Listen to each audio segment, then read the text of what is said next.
Chapter 602. Rinpoche and the Empress originally thought that they would enjoy the festive atmosphere and spend 2 leisurely days here. However, it turned out that they were thinking too much. For the past few years, the Empress had only heard of her name but never seen her. Furthermore, Mama Run had praised her to the skies. She had finally shown her face. She was no longer just a breathtaking photo. From the first day of a new year onwards, almost all of Rinpoche's aunts personally visited the Rin family. People were coming and going, just like the city gates of Lawn City. Nominally, they were here to visit. In reality, they were here to watch. In the past, they would go to his uncle's house and his 2 aunts' houses on the 4th and 5th days of a new year. Now, everything had changed. After 2 days, Rinpoche couldn't take it anymore and fled with the Empress. As for the 2 winged cavalry warriors, Rinpoche bought plane tickets, threw a bank card with 100,000 yuan, and gave them a stern warning before starting a brand new winged cavalry adventure.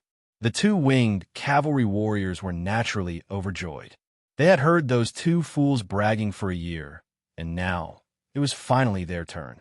They felt that they would be letting down their conscience if they didn't do something exciting. Unlike the previous 2, the goal of these 2 wasn't to return to Shanghai. Rinpoche naturally didn't know what kind of trouble they would create for him. At this moment, he was squatting. After finding a place to squat, he and the Empress returned to Dayo. This time, they stayed for 5 days, and there wasn't much time left. When he finished relaxing and wiped his butt with a piece of tissue, his expression changed drastically. He actually felt a meatball through the tissue, and it was very painful. Could this be the legendary hemorrhoids? Could it be that he would become a person with hemorrhoids in the future? Rinpoche shuddered at the thought of such a future. Although 9 out of 10 men and 10 out of 10 women had hemorrhoids, Rinpoche had always been smiling. When his college roommates used potassium permanganate to wash their buttocks every night, he always had a kind smile on his face. However, when this happened to him, he was completely dumbfounded. How did he get such a painful illness that made him feel restless and doubt his life? Who had ever seen an expert get hemorrhoids? Imagine if Qiao Feng suddenly had a hemorrhoid attack at the Virtuous Manor.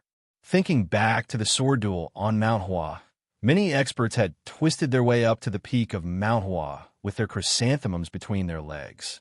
The final battle at the peak of Mount Hua, and then each of them had to find a place to apply hemorrhoid cream. Thinking about it, Xiaoyan covered his buttocks and said with a twisted face, "Don't bully a young man for being poor."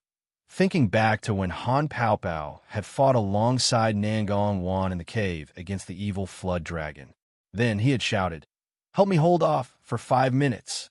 Then he had run behind Nangong Wan to find a place to take off his pants and apply some hemorrhoid medicine.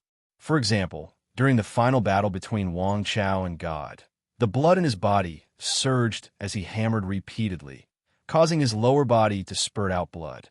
Was the plot still watchable? Why did it become like this when it was his turn? Rinpoche's heart crumbled. Ever since he put on his pants, the pain in his butthole had been continuous.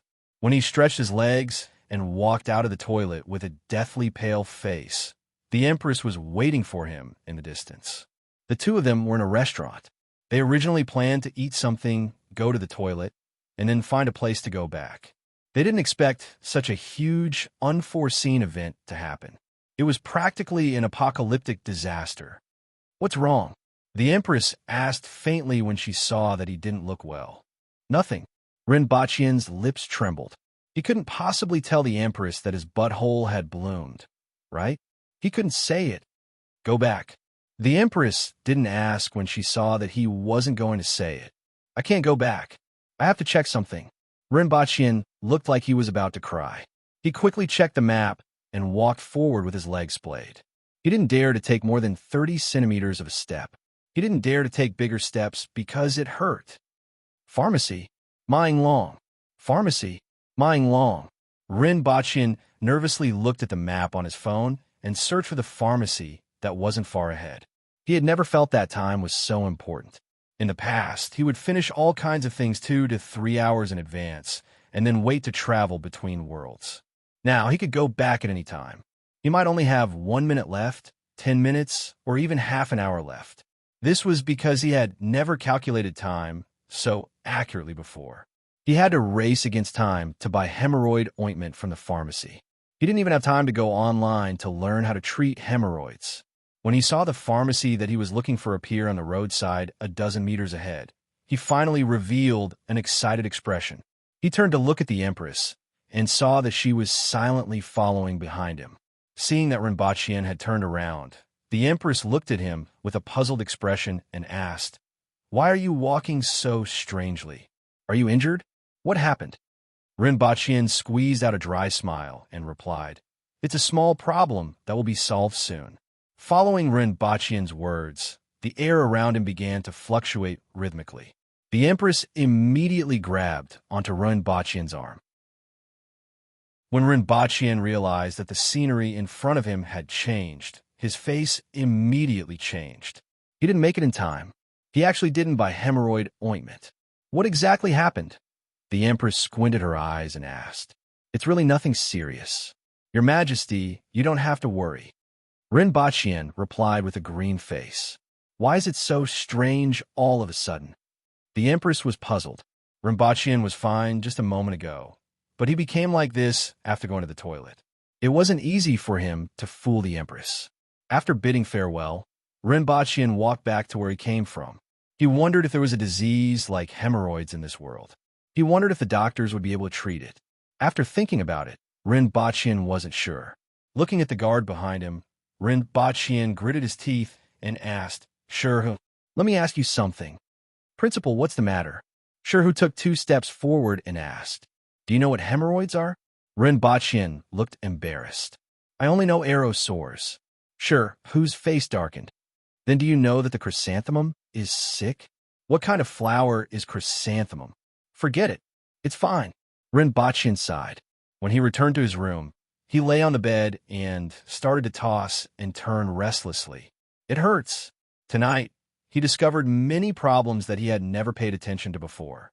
For example, there were always people who said that the chrysanthemum would tighten. When would the chrysanthemum tighten? Rinpoche had never paid attention to it before, but now he knew that it would happen when the chrysanthemum was loosening. Not only would it tighten once, but it would also tighten twice and thrice. Every time the chrysanthemum tightened, that feeling, that sour feeling, made Rinpoche feel so much pain that he wanted to die. For example, coughing. Rinpoche had never thought that the chrysanthemum would actually tighten when coughing. For example, when he stood up, did anyone know that the chrysanthemum would also tighten when standing up? This night, Rinpoche experienced all of them. That night, he was half asleep and half awake. The next day, he woke up late, which was rare. He immediately asked the guards to give the students a day off. He felt that he had to go to the doctor's office. Chapter 603. Change a carriage. Rinpoche looked at the fork-horned cow that the guards brought over and hesitated for a while, but he didn't have the courage to climb up. In the end, they switched to a large 4-wheeled ox cart and left the palace in a grandiose manner, heading towards a clinic. Rinpoche was restless in the carriage. After a long, bumpy ride, he finally arrived near the clinic, but the guards in front suddenly stopped. "Make way. This is Principal Ren's carriage. Stop glaring and make way." "What's going on?" Rinpoche lifted the curtain and asked. "Sir Tong and Sir Chin's guards are blocking the entrance of the clinic." "Oh." Rinpoche didn't expect them to be at the clinic. Fortunately, the carriage continued to move forward. Rinpoche looked to both sides and saw 5 burly men glaring at him with murderous looks. Obviously, the murderous look wasn't directed at him, but at another group of people. Since the relationship between the family heads wasn't good, the guards naturally tried to kill them with their glares. Rinpoche ignored them and had more important matters to attend to. The carriage moved forward a few steps before stopping. Rinpoche carefully got out of the carriage, tried his best to spread his legs, and staggered into the clinic. "Sir, which doctor are you looking for?" Sure who asked. Rinpoche stood rooted to the ground and pondered. How would he know which doctor to look for? He didn't even know if the clinic could treat this illness. How could he express the question he wanted to ask in a way that the other party could understand and not have too much of a reaction? Then, Ren Baqian heard Qin Chuan's wild laughter from the courtyard next door. "Old man, take a few steps if you have nothing to do. I'm naturally fine," Tong Jingye snorted. "Your steps are like those of a great Xiao woman. Minister Tong of the Ministry of Works." "Ha ha!" Qin Chuan burst into laughter. If you are fine, take a few steps if you have nothing to do." Tong Jingye immediately retorted. "I'm naturally fine. Take a few steps. Could it be that you're afraid? Let's go. Why would I be afraid of an ignorant man like you?" Then Tong Jingye laughed wildly. "Old man, your pants are wet, and you still say you are fine? Ha ha! Minister Qin of the Ministry of War is actually bleeding? This old man was only hit by one arrow." Qin Chuan snorted. "An arrow in the buttocks?" Tong Jingye's laughter could even be heard from outside the courtyard. "Bah, how much better can you be? If you're not convinced, then let's spar," Qin Chuan said angrily. "How can you compete in your current state?" Tong Jingye continued to burst into laughter. "Let's run from here to the city gate and back. Do you dare?" Tong Jingye pondered for a moment and said, "Why should I compete with an ignorant man like you whose pants are drenched in blood? I'm ashamed to be associated with you." Qin Chuan immediately flew into a rage. Ren Baqian then heard the sound of punches and kicks coming from the courtyard next door. Ren Baqian's face was bright and full of expression. Just now, the conversation between the two of them made him think of a possibility. Could it be that these two old fellows were suffering from hemorrhoids at the same time? Ren Baqian gestured to the guard and tiptoed into the courtyard to take a look.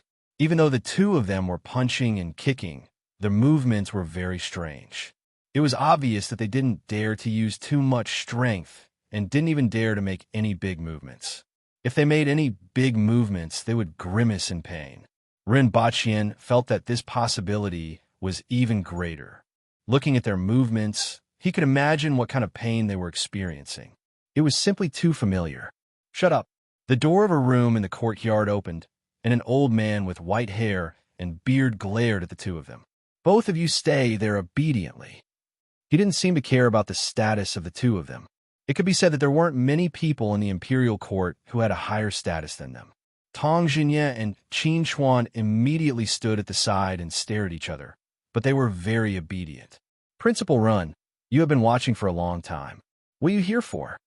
Ren Baqian suddenly heard Qin Chuan's malicious voice. "Haha, I just have nothing to do." Ren Baqian laughed and revealed himself as he strolled. Qin Chuan and Tong Jingye immediately focused their attention on Ren Baqian's movements. "Speaking of which, I haven't been to this clinic for a long time. The air here is still good." Ren Baqian laughed and turned to leave. He was afraid that these two old bastards would know what was wrong with him. Since they knew which courtyard it was, things would be easy. He could just come back later. "Since you are here, just wait there quietly. I don't have the mood to suffer from the same illness several times." The old man in the courtyard glanced at Ren Baqian, observed his walking posture, and then said faintly, "I'm really fine." Ren Baqian turned around and smiled. "This is actually a misunderstanding. In that case, don't look for me later. I'm going out to gather herbs," the old man immediately said. Ren Baqian thought about it. Was treatment more important or his reputation more important? No matter how he thought about it, he felt that his reputation was more important, but he just couldn't take a step forward. Looking at the old man's attitude toward Tong Jingye and Qin Chuan and their reactions, Ren Baqian really believed that the old man wouldn't care about him. Then, the scene became the two people in the courtyard and the one at the door. The three of them stared at each other. "I didn't expect both of you to be here at the same time." Ren Baqian laughed and tried to resolve the awkward atmosphere. "I also didn't expect Sir Run to appear here." Qin Chuan's eyes were like copper bells as he laughed mischievously. He still remembered what happened last time. The thing that Ren Baqian took out made him want to die for a period of time. "Sir Run and I have always been fated. Tonight, let's go to Misty Cloud Restaurant and have 3 big bowls of wine." Tong Jingye immediately tried to rope in his comrade. "I have booked Misty Cloud Restaurant today.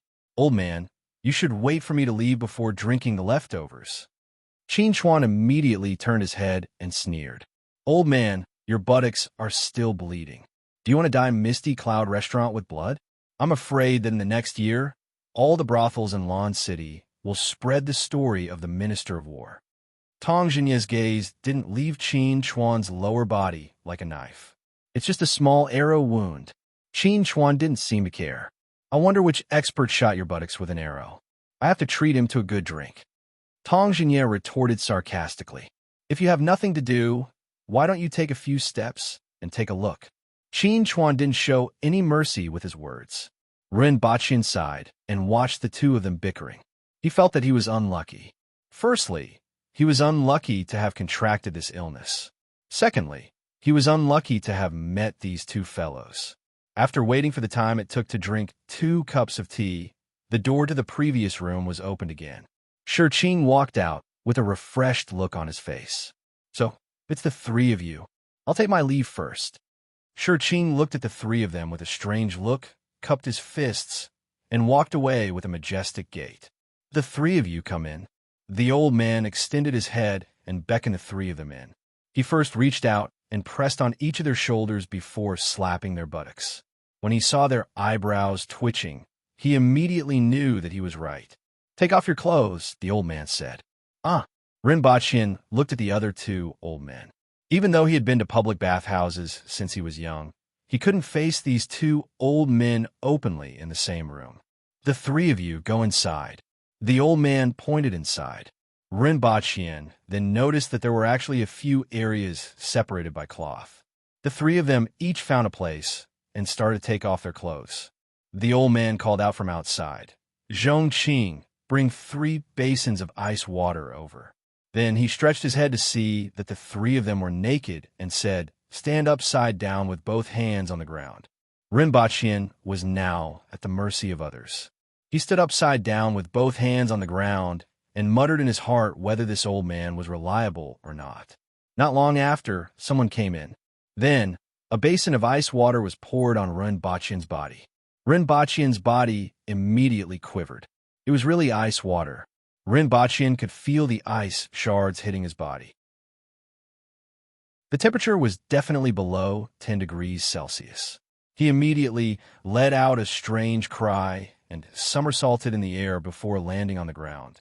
Then his heart tightened. However, he realized that the pain he expected didn't come. There was only a very slight pain, and it wasn't a big deal. He reached out and touched it. It was gone? Was it all right? It was stimulated by the ice water just now and shrank back. After a while, the 3 of them cupped their fists and expressed their gratitude in a refreshed manner. Before Ren Baqian went out, he scanned the ground and found 4 empty basins on the ground.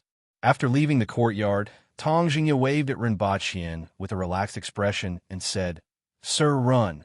That old man is pitiful. I won't fight with him today. Tomorrow, I'll treat you to a meal at Yin Restaurant. Qin Chuan walked over to Tong Jinye in high spirits and called for his followers to ride away. His wild laughter could still be heard from afar. Chapter 604. Where's Ren Baqian? The Empress was bored out of her mind and went out for some fresh air. The sky had just darkened, but the palace was brightly lit. He was invited to House Yunyan by Minister Tong. He came to inform Her Majesty just now. Hong Yuan whispered as he followed behind Ren Baqian while carrying the Empress's wine pot. Oh, the Empress thought for a while. Ren Baqian did come by just now, but she was watching a television drama and didn't pay much attention. After thinking for a while, the Empress said, that old man, he brought him a House Union again. Sir Ren knows his limits. Hong Yuan pursed her lips and smiled. Men are all cats. There's no one who doesn't cheat. The Empress thought of a common saying in television dramas and blurted it out. Then, Your Majesty, do you want to go and take a look? Qing Yuan instigated with a mischievous smile. She actually liked the scene of the Empress tormenting Principal Run. The Empress, who was walking out, stopped in her tracks and revealed a trace of excitement on her face. However, another saying from television dramas came to mind, don't push men too hard, give them some space. Then, another saying came to mind, don't give men the chance to cheat. After struggling for a while, the Empress smiled. Why was she thinking about this? Since when did she have to consider the thoughts of these street kids? I'm Qi Zixiao. If anyone in this world let me down, I'll hang him on top of the city wall to dry, and then suppress him in the palace square to accompany the Eru spirit. I don't think he has the guts, the Empress said coldly. Furthermore, Ren Baqian couldn't always be around her in the palace. It wasn't a bad thing for him to interact more with the people from the Ministry of Works. She still trusted Ren Baqian. After finishing her sentence, the Empress turned around and walked into the palace. I'm bored. Change into men's clothes and go to the brothel to have some fun. At this moment, Ren Baqian had a strange look on his face in House Yunyan. He couldn't tell if it was playful, pitiful, or something else. The hall was full of officials from the Ministry of Works, including Feng Ho and Gui Hong. Even though they weren't unrestrained, they were still dancing like demons. Other than Ren Baqian, there was no one on either side of him. He was just drinking and casually chatting with everyone about the recent developments. For example, the blast furnaces and hydraulic forging workshops on the banks of the 19 River in the south, and the promotion of crops such as potatoes and pumpkins in the coming year.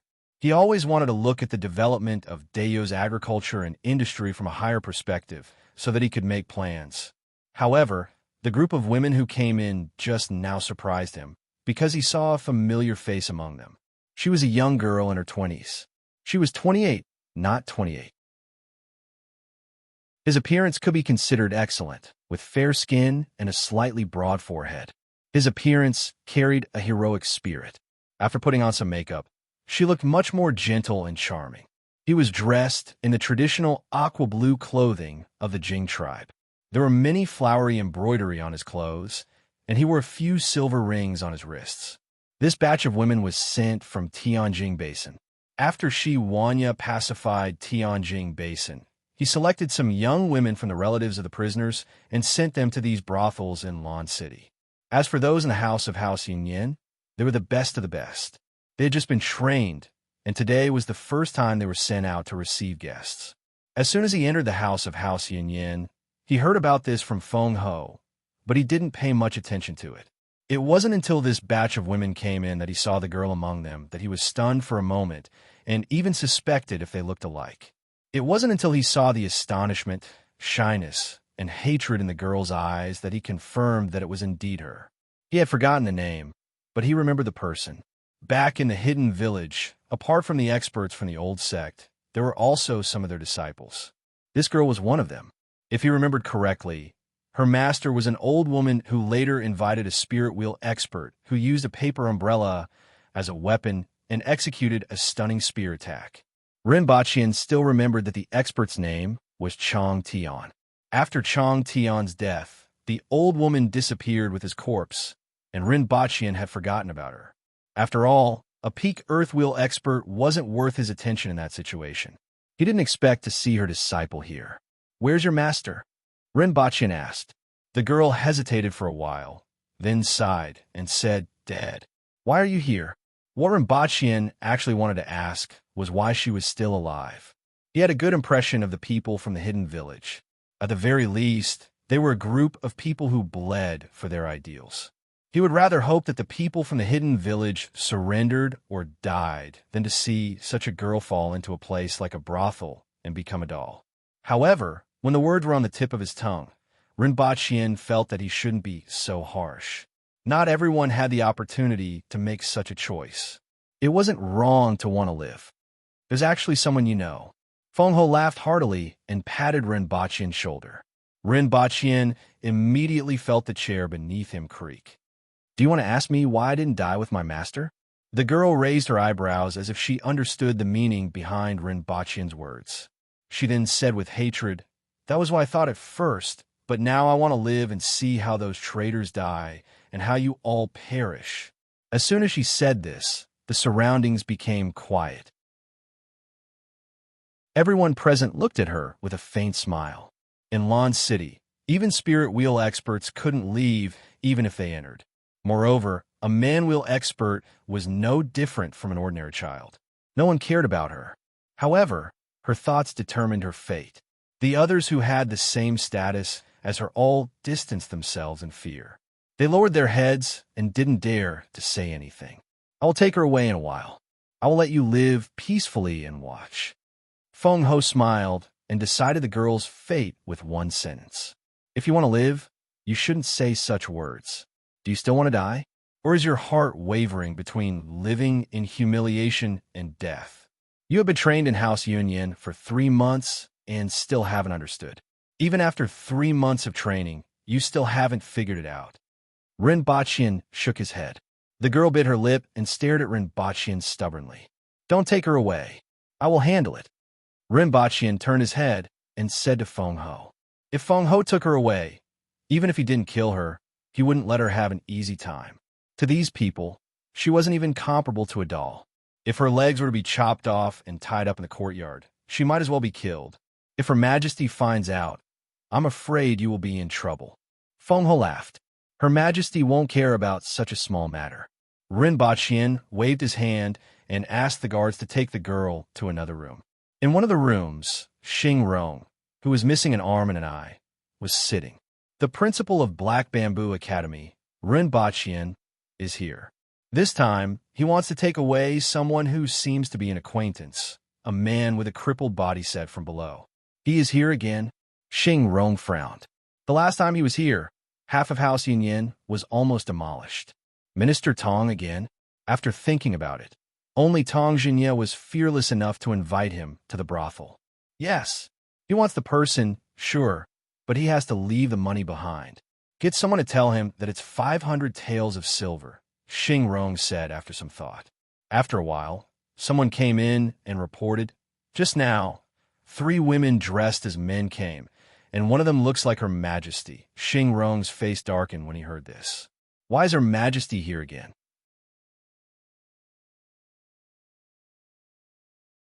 Chapter 605.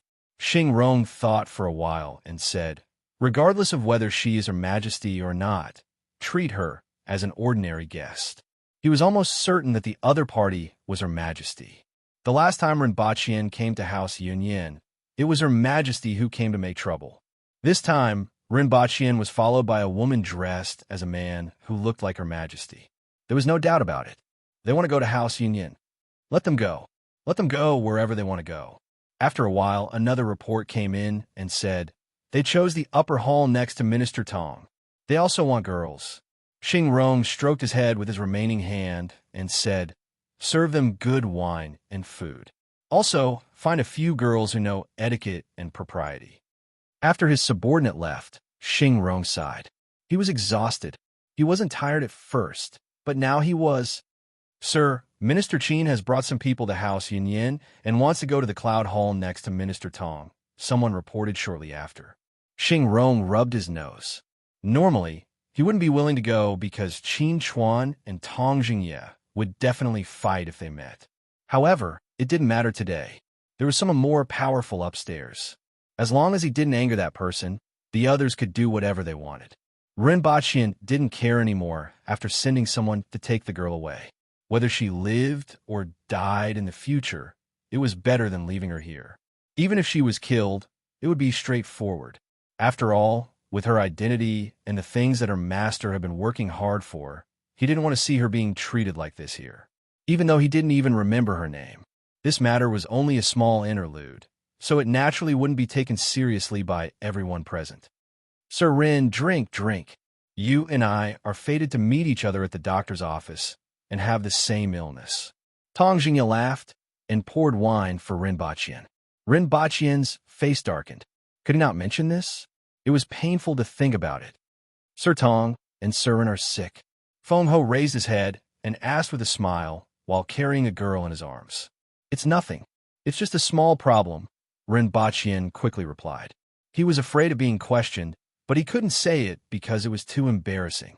Fortunately, Tong Jingye didn't seem to want to publicize this matter, so he kept quiet.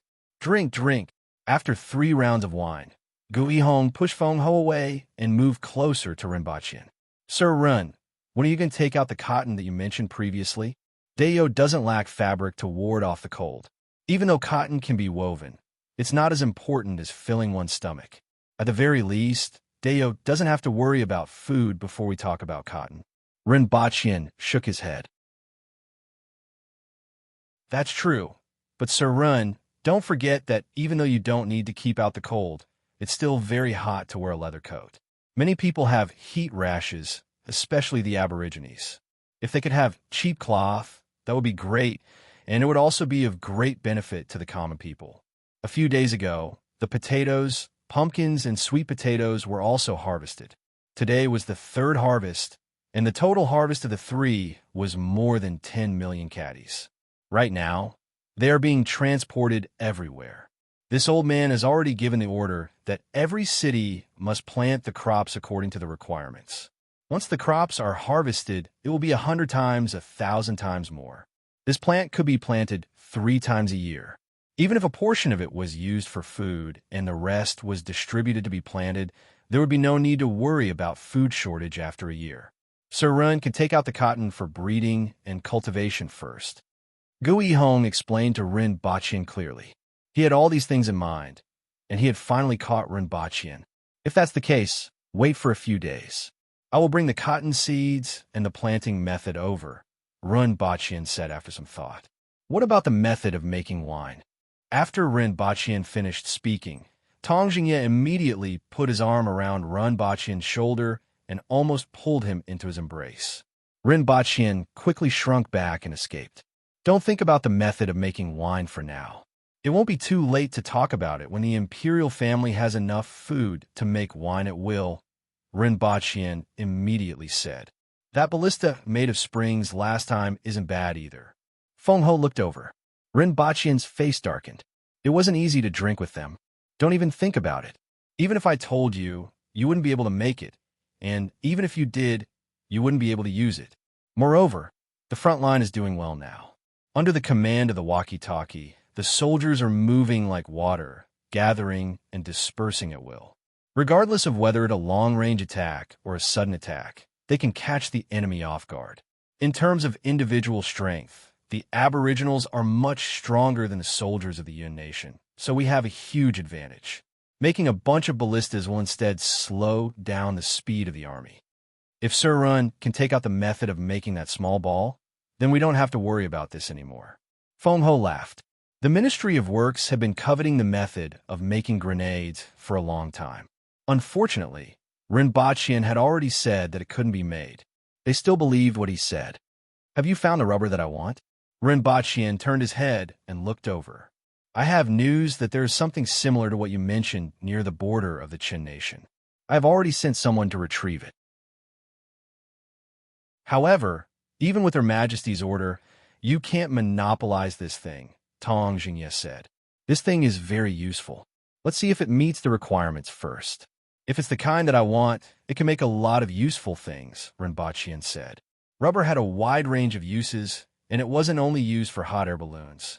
It could be used for sealing, shock absorption, manufacturing, and many other things. Regardless of its usefulness or value, it could be said to be huge. When the time came, it would be a small matter to give some things to the Ministry of Works. For example, rubber tires and shock absorption for carriages.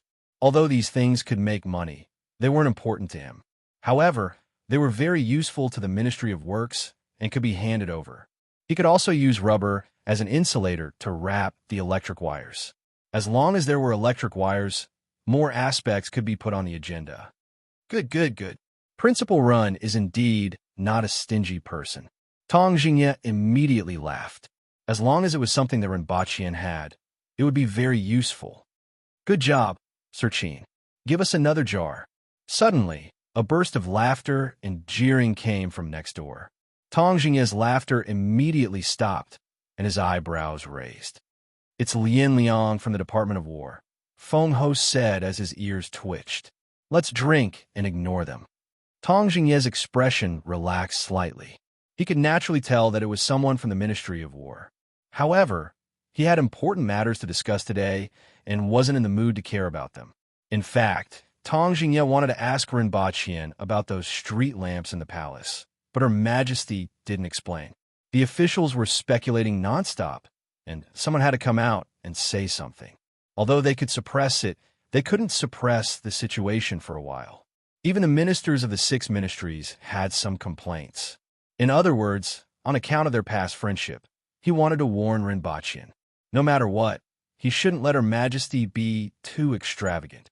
This way, Rinpoche could stand firm. Otherwise, no matter how much Her Majesty liked him, there would be trouble sooner or later if she criticized him too much. How did the How Nation fall back then? Why did the Aboriginals rebel? If it weren't for the How Nation's emperor's extravagance and dissipation, would there have been such a thing? These people hadn't forgotten. This was his main purpose this time. Bang, bang, bang. The sound of someone smashing the wall came from next door, causing Tang Jingye's eyes to bulge like copper bells. His eyes were overflowing with murderous intent. Chapter 606. Ha! Sir Qin is still as good as ever. I'll let you see if my knife is still sharp. The wild laughter from next door caused the entire house Yin to tremble. In particular, he didn't know which bastard was laughing maniacally and hammering the wall. Rinpoche watched as the dust from the beam fell into his cup. Tang Jingye's face darkened at first. Then he restrained himself and shouted, "Drink, chop people with a big knife, drink in big mouthfuls, and sing loudly. This is what an Aboriginal man should be like." Sir Tong is right. Feng Ho was the first to respond. He was practically shouting at the top of his lungs. Then, the voices in the hall suddenly became louder. Gu Yihong was banging on the table, and Rinpoche saw that the stone slabs under the table had cracked. The entire room was filled with the cries of a few boorish men, and even the voices of the women couldn't be heard. The voices from next door first stopped, then suddenly became enthusiastic, once again suppressing the voices of Tang Jingye and the others. How could Tang Jingye tolerate this? His expression didn't change, and his voice was raised again. Ha! The voices of the people from the Ministry of Works increased by 5 decibels. The voices of the people from the Ministry of War increased by 5 decibels. The voices of the people from the Ministry of War increased by 5 decibels. The voices of the people from the Ministry of War increased again. In less than half an hour, the entire House Yin was filled with people from the 2 rooms competing with each other in volume. Rinpoche covered his ears and looked at Tang Jingye with a flushed face as he laughed wildly at the top of his lungs. The veins on his neck were popping out. And Gu Yihong, your voice is already broken. Your voice is like a broken gong. You're about to suffocate, yet you're still laughing? I'm really worried that you'll fall down in the next second. Feng Ho, can you stop hammering the wall? Can't you see that the wall is already cracked? If you continue hammering, House Yin will probably become a thing of the past. That would really be worthy of its name. The people on the entire street outside were looking in the direction of House Yin. The voices from House Yin almost covered half the street, and people in other places had to shout at the top of their lungs. Otherwise, they wouldn't be able to hear it in one room. Then, after asking around, they found out that Qin Chuan and Tang Jingye were inside. All of them looked embarrassed. They didn't know when these 2 lords would stop when they met. Xingrong got up and pushed open the window. The moonlight outside the window spilled into the room that was always dark, followed by the noise from House Yin. "Sir, those 2 are fighting again," someone behind him said. "Let them be," Xingrong said indifferently. If it was in the past, he would naturally think of a way, but there was no need for that today. Next to Rinpoche, the Empress, who was dressed in black and had her hair combed into a great Xia scholar's bun, had a gloomy expression on her face. Initially, going to a brothel was something new. However, not long after she sat down, she heard a commotion from next door. Then the commotion got louder and louder.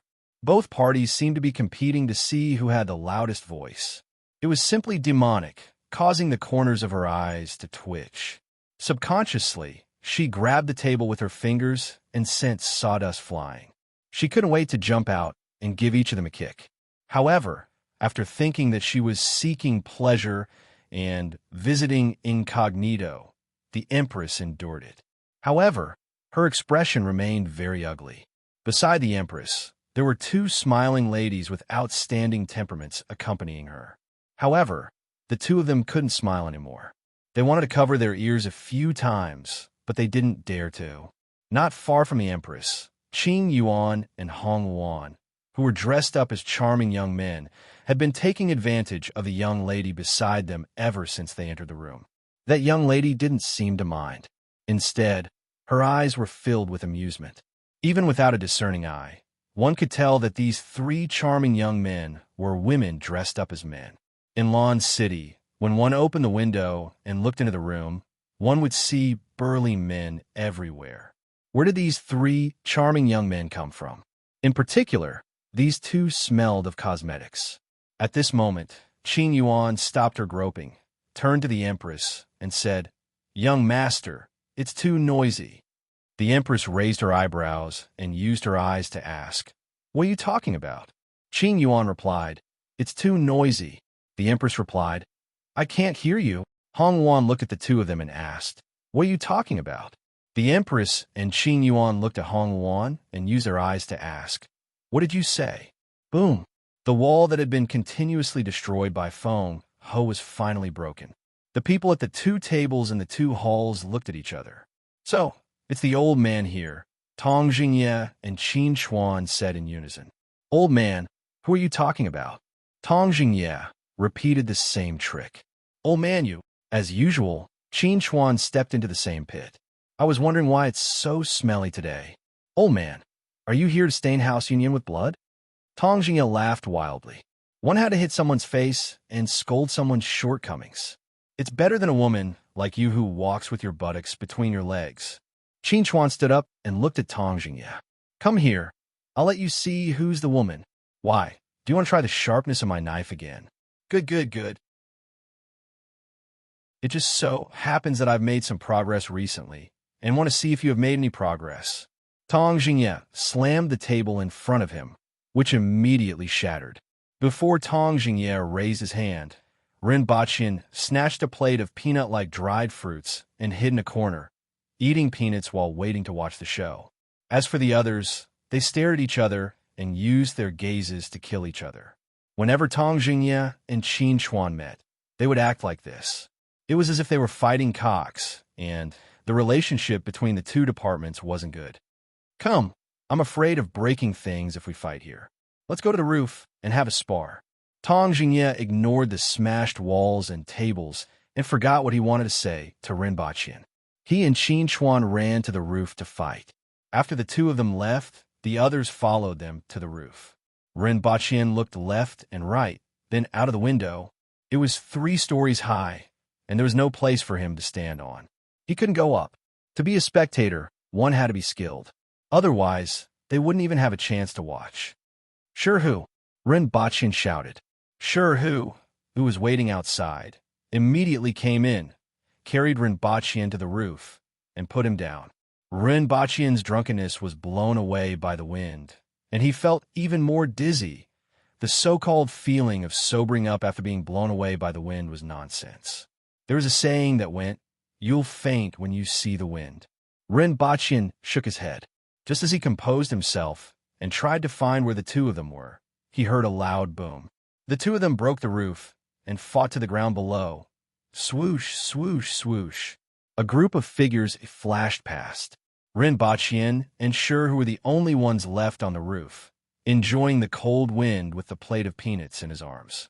Awkward. He had just come up, but the other party had already gone down. How awkward was this? Ren Baqian simply lay on the roof, enjoying the night wind, and looked at the moon above his head. "Hey, Sure, who? Don't you think that thing on the big moon looks like an eye?" Ren Baqian asked drunkenly after looking at it for a long time.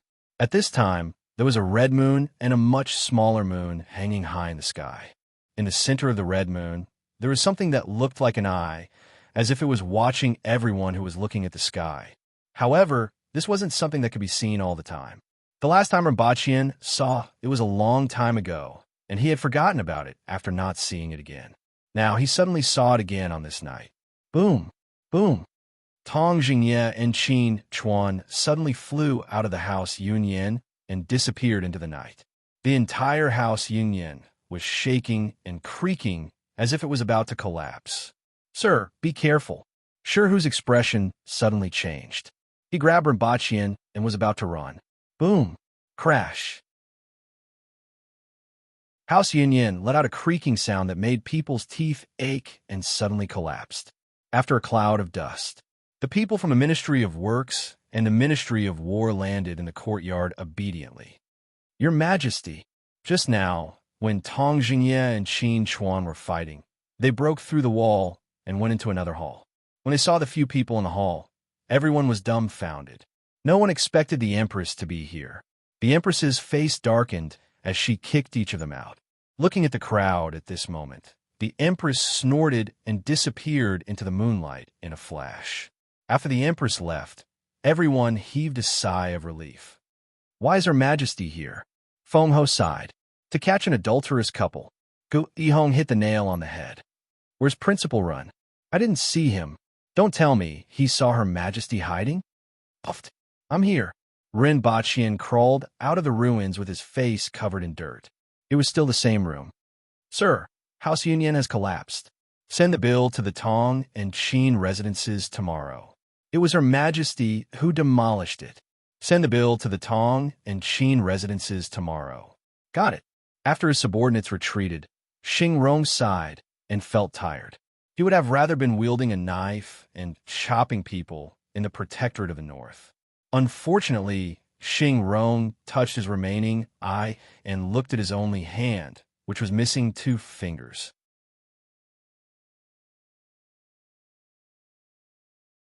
Chapter 607.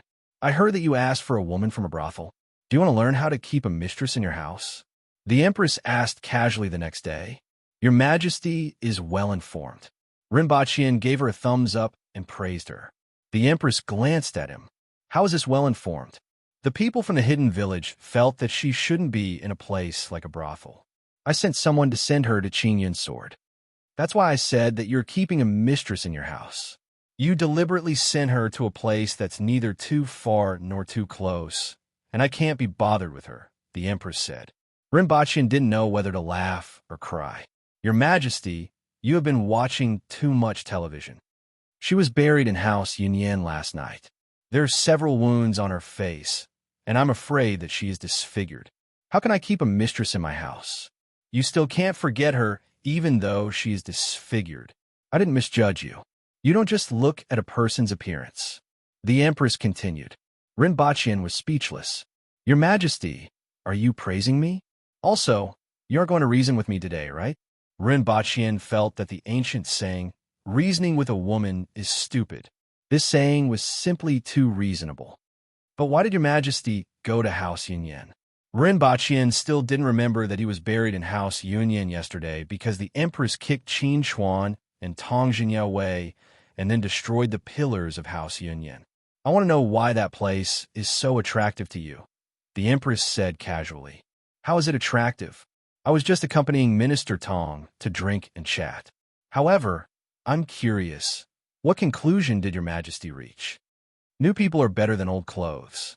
The Empress sighed softly. Rinpochian immediately felt embarrassed. Your Majesty, you are indeed here to find trouble today.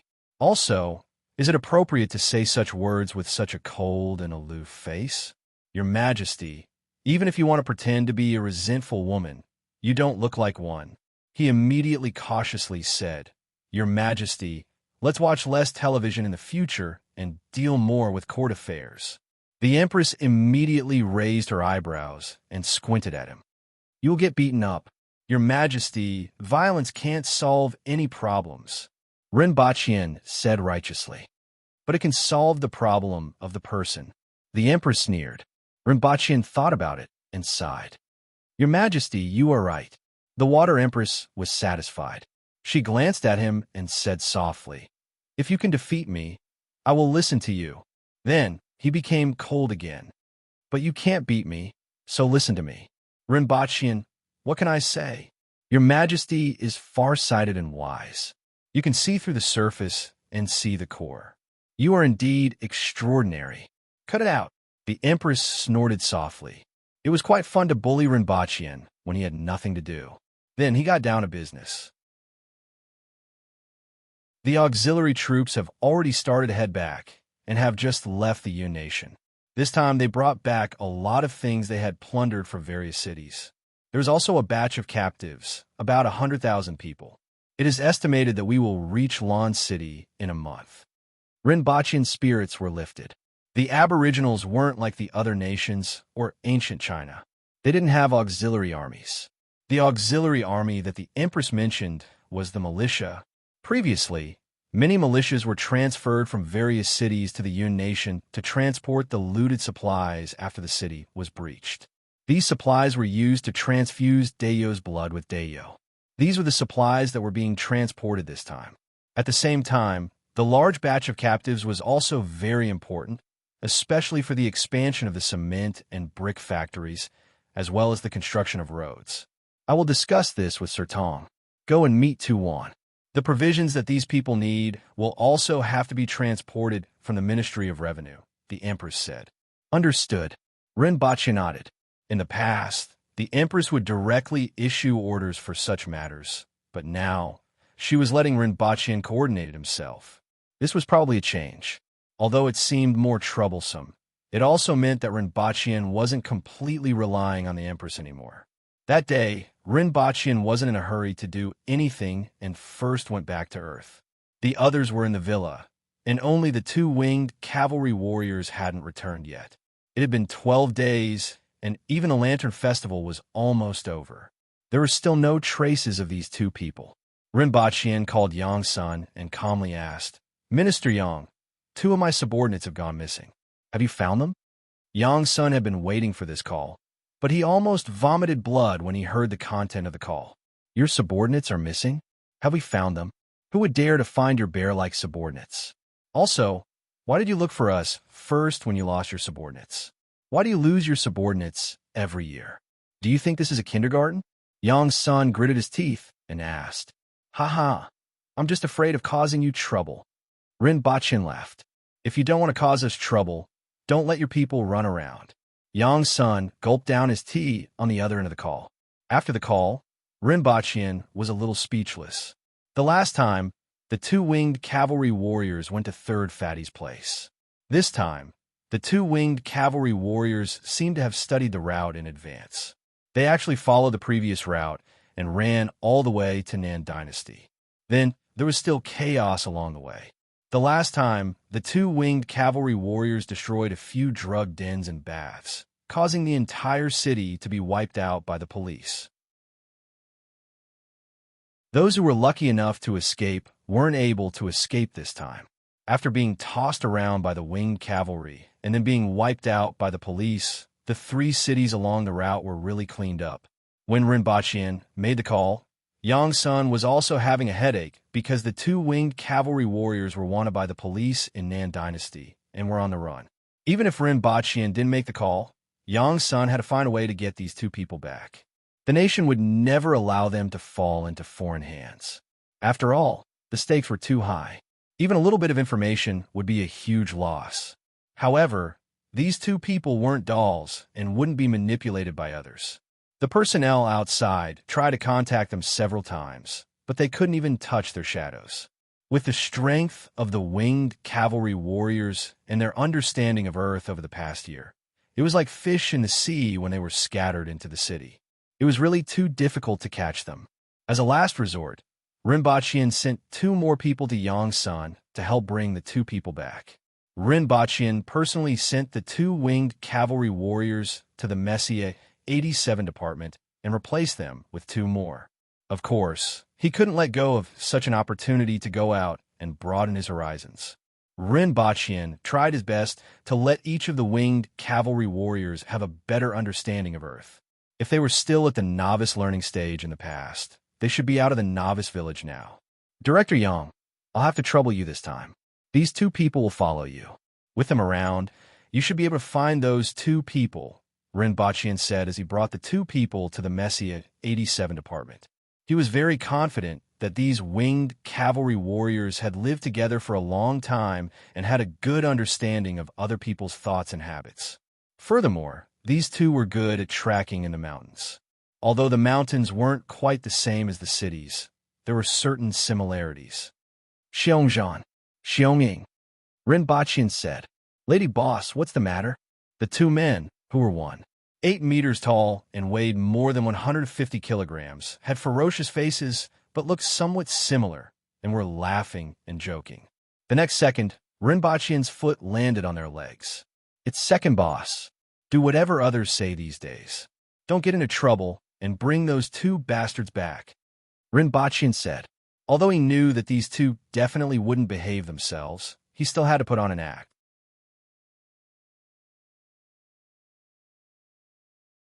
Chapter 608. We'll set off tomorrow morning. I'll arrange a room for you to rest later. If you have any requests, feel free to let me know.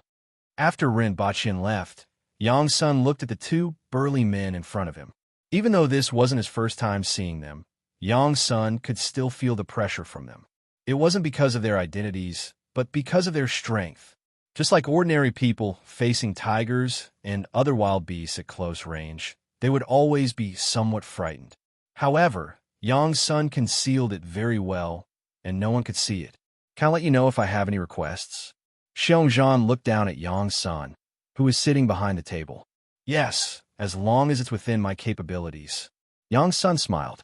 He actually hoped to build a good relationship with these people. Although it seemed very difficult at the moment, there's always a way. Xiongzhan and Xionging looked at each other and laughed. You're a good person. Of course. Yang Sun smiled. Do you have women? Xiongzhan asked. What? Yang Sun was stunned. Women? I haven't seen a woman for more than a year. Xiongzhan said seriously. Yang Sun's face darkened. You're really impolite. I really don't have that. Not even a woman. Xiongzhan and Xionging were a little disappointed. Yang Sun's face darkened even more. What do you think I am? A pimp? I'm a civil servant after all. That white powder that makes you feel like you're walking on clouds after inhaling it. Do you have that? The two of them lowered their demands and looked at Yang Sun with bright eyes. Those two idiots were fooled like this last time, but it was completely useless. Later on, they heard from Ding Jie that there was such a thing, and they thought that if they tasted it, they could go back and show it off. Not either. Yang Sun's face twitched. You want women and poison. What else do you want? Not even this. The two of them didn't hide their disdain. If you don't have this and that, what else do you want us to mention? Yang Sun was completely speechless. Did I ask you to mention these things? Can't you make some normal demands? For example, good wine and meat. Then there should be good wine and meat, right? Xiongzhan lowered his demands again. He thought that if they didn't have this, he would just go back and stay for the night. That's possible. Yang Sun sighed. Originally, he still wanted to form a good relationship with these two people and find an opportunity to fish out some information in the future. For the time being, he gave up on this idea. After asking someone to take the two away, Yang Sun thought for a moment, then made a phone call and waited in the office. In the evening, a car stopped in front of the Messier 87. 3 people got out, 2 men and a woman. One of the men had a square face and was tall. He was dressed in a tang suit and looked quite dignified. The other man, on the other hand, was the complete opposite. He was thin, with a protruding mouth and monkey cheeks. No matter how you looked at him, he looked more like a monkey than a human. However, he had a vigorous aura about him, and his eyes shone brightly. The woman's appearance was average. Her chin was slightly raised, and she seemed very arrogant. The 3 of them were led to Yang Sun's office by the staff. Minister Yang. The 3 of them stood at attention and raised their hands in a military salute. Bai Yuha, Lei Gong Zhaoyu. Yang Sun smiled and called out their names one by one. He was very familiar with these 3 people. In particular, Bai Yuha had trained hard for many years and found a way to break through the limit to reach the level of those masters in history. Unfortunately, he had already provided the secret manuals to the nation, and a group of people had already reached the manual level. Then, a genius, almost ended up like Wang Chongyang. He had just come out of seclusion and shouted, "I'm the best in the world," before being smashed to death by a flying shoe. Although he wasn't smashed to death, he wasn't much better off. He had spent so much energy thinking that he had become the best in the world. In the end, he realized that the streets were full of people with the same level of strength, and he almost went back to farming. Later on, he was taken away by the state. After all, he was the only one who studied the ancient books and deduced a way to break through the limit. In terms of talent, he could already be considered a genius. After coming into contact with the secret manuals, he lived up to his expectations. In a short period of time, his strength was once again increased by a notch, and he deduced many things from the secret manuals. Now, he was already the best among that batch of practitioners. As for the other two, they weren't even 30 years old yet. Their strength was even more outstanding, and they were also highly valued candidates. I don't know if the higher-ups have explained it to you. Let me explain it to you again. Take a seat first.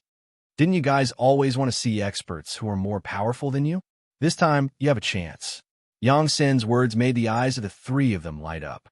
But don't provoke them, Yang Sun quickly said. How could that be? Lin Yu's eyes turned as she smiled. Who exactly are they? They are actually more powerful than Big Head Bai. I want to see. Bai Yuhe wasn't angry when he was called Big Head Bai. His face was calm as he waited for Yang Sen's reply. They come from the same source as your secret manuals. They come from a secret place. Yang Sun warned, don't provoke them. You guys aren't on the same level as them. Furthermore, they are very murderous and have a special status. If you guys have a conflict with them, it will be very difficult for me to protect you. It's not that I can't protect you, but it's too late. Based on my observation, they're different from you guys. They don't have many restrictions and have a lawless temperament. Before I want to protect you guys will die. So powerful. Bai Yuhe was astonished. More powerful than you think. Do you remember how the levels are divided? Man wheel, earth wheel, and spirit wheel. This is how they divide them. The secret manuals that you guys have learned are also divided like this. According to the division, you guys are all man wheel experts, and these two are earth wheel experts.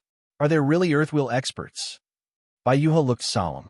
Otherwise, where did those secret manuals come from? Yang Sun asked. Seeing that they were about to ask, he waved his hand and said, don't ask too much. When the opportunity is right in the future, you guys will know. Remember, everything related to them is confidential. In the future, besides reporting to me and Lieutenant General Shin Ning, you guys are not allowed to divulge anything. Otherwise, you will be punished according to the crime of divulging important national secrets. The three of them were awed after hearing this. Yang Sun then took out 3 books and handed them over. These are the things that you need to take note of for this mission. Go back and take a look. Now, I will bring you guys to meet these people. The three of them looked at each other with excitement in their eyes. Remember, don't provoke them. Yang Sun warned again. Among the 3 of them, Bai Yuhe was fine, but Lei Gong and Zhao Yu were troublemakers in the base. It was fine to cause trouble in the base, but if they were to look for trouble now, they would die. Yang Sun brought the 3 of them to a room in the building.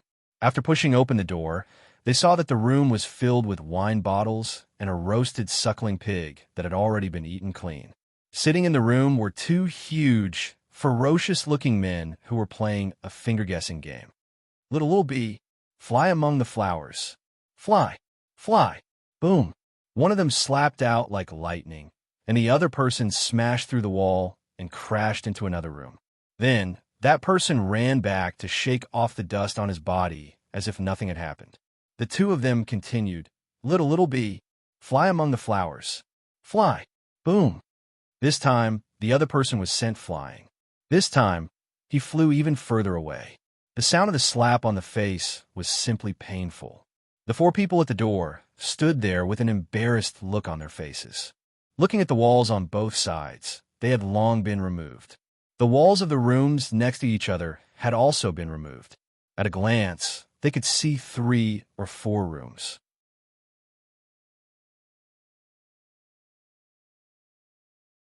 Chapter 609. One look was enough to tell how strong these 2 people were. Although they couldn't see the bottom, they knew they were definitely stronger than them, and they were several stories taller than the building. With that speed, a slap would be as fast as lightning, and their ability to resist attacks was even better than a tortoise's. It wasn't impossible for them to punch through a wall, but that was finger guessing. It was impossible to send a person flying through several layers of walls with a slap. Could they afford to play with the things they were playing with? One slap, and their brains would probably be smashed. When Lei Gong and the others saw the game the two were playing, they knew they couldn't afford to play, so they all quieted down.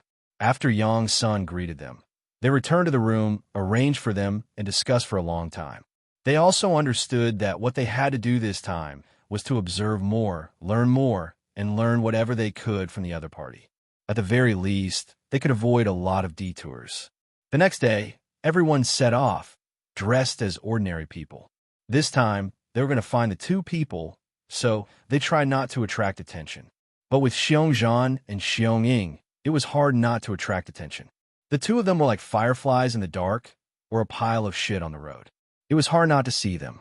At the airport, a girl in her early 20s curiously sized up the two of them. As a result, when Xiongzhan looked over, she was shocked and quickly grabbed her male companion's hand. Appa!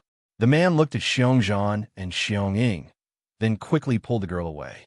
That sissy is her father, Xiongzhan said with a serious face. I heard it too. It doesn't look like it. They look about the same age. Xiongming glanced at the two of them. Maybe he ate a treasure like the jade embryo, Xiongzhan continued. Then what are we waiting for? Snatch it. When we go back and present it to Her Majesty, we'll be promoted by at least 3 ranks. Xiongying looked eager. There's no hurry, Xiongzhan said. We don't know if there are any left, and there are many people here. I heard them say that the people here are on the same plane as us. When we get there, we'll catch up and interrogate them, Xiongzhan said. The two of them looked at each other and immediately had a plan. If it was something else, the two of them could listen to the lady boss and not cause any trouble.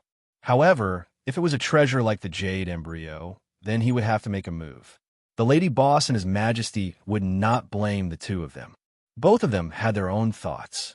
Even the excitement of flying for the first time had disappeared without a trace. When they got out of the airport, Bai Yuha and the others were not paying attention, and the two of them disappeared without a trace.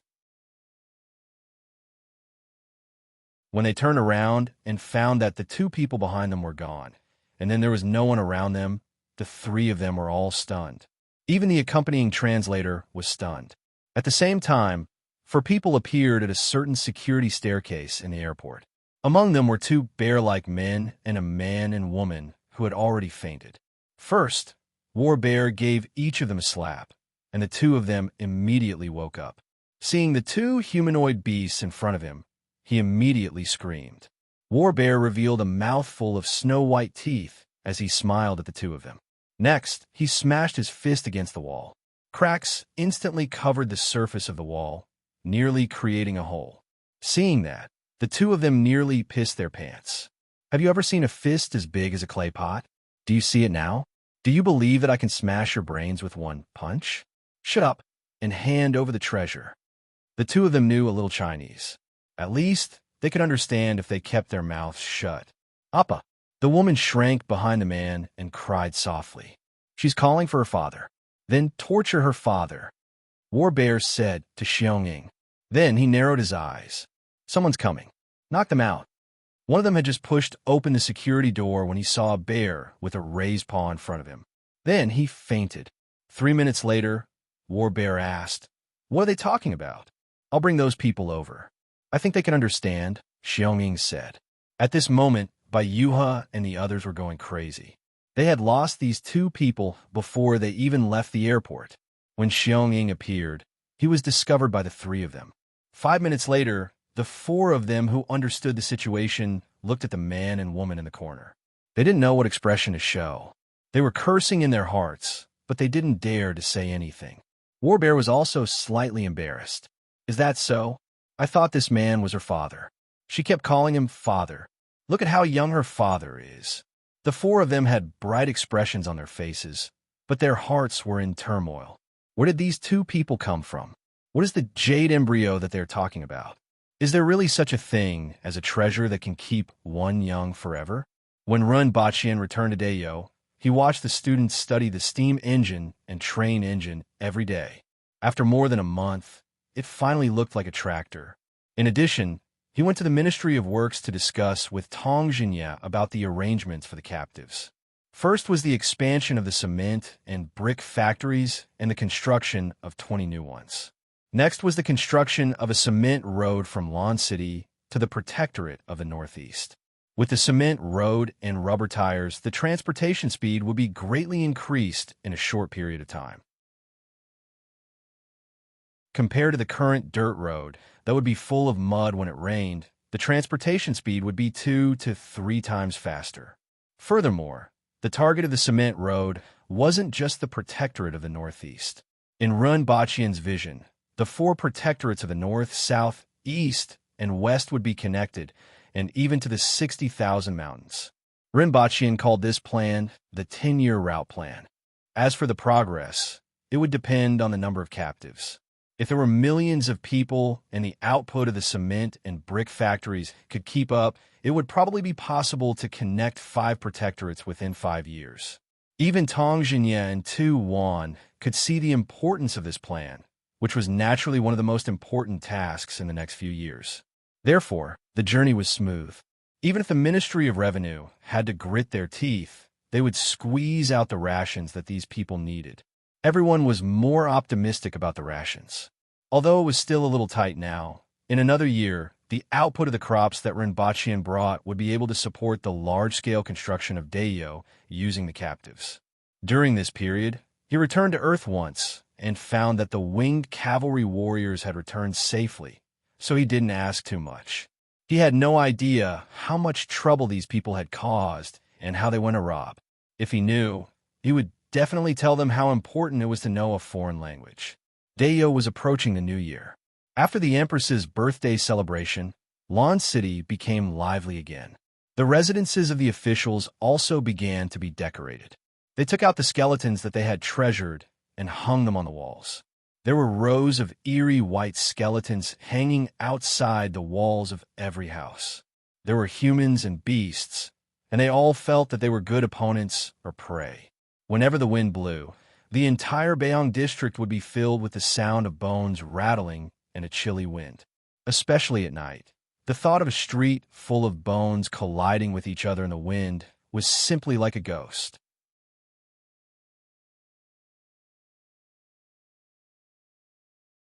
Chapter 610. 5 days before the new year. Teacher, we have succeeded. It's moving. It's moving. Rinpochian was sitting in his room when he heard the shouts of the students coming from outside the window. Rinpochian closed the book in his hand. He had been paying attention to the progress of these students and initially thought that it would be faster. They only needed to adjust the connecting rod of the steam engine and install the wheels. He didn't expect that it would take nearly 2 months to succeed. There was a saying that there was strength in numbers, and the Aboriginals were indeed very powerful. However, they were very slow on this matter. However, among so many students, there were quite a few who were holding them back, such as Tong Wan. If they were excluded, they would probably be able to succeed half a month earlier.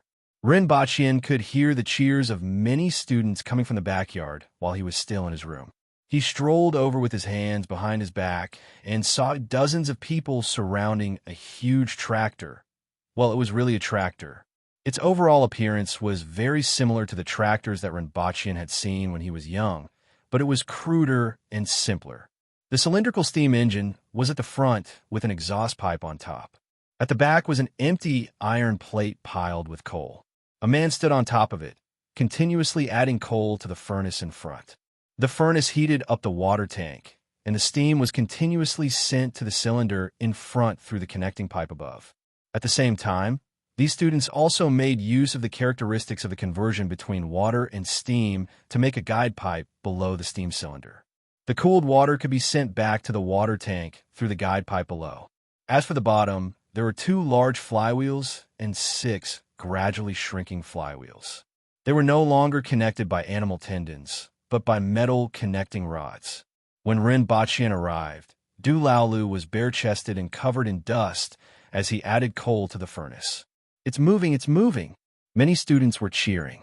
After so long, we have finally succeeded in making a steam car that can move without manual labor.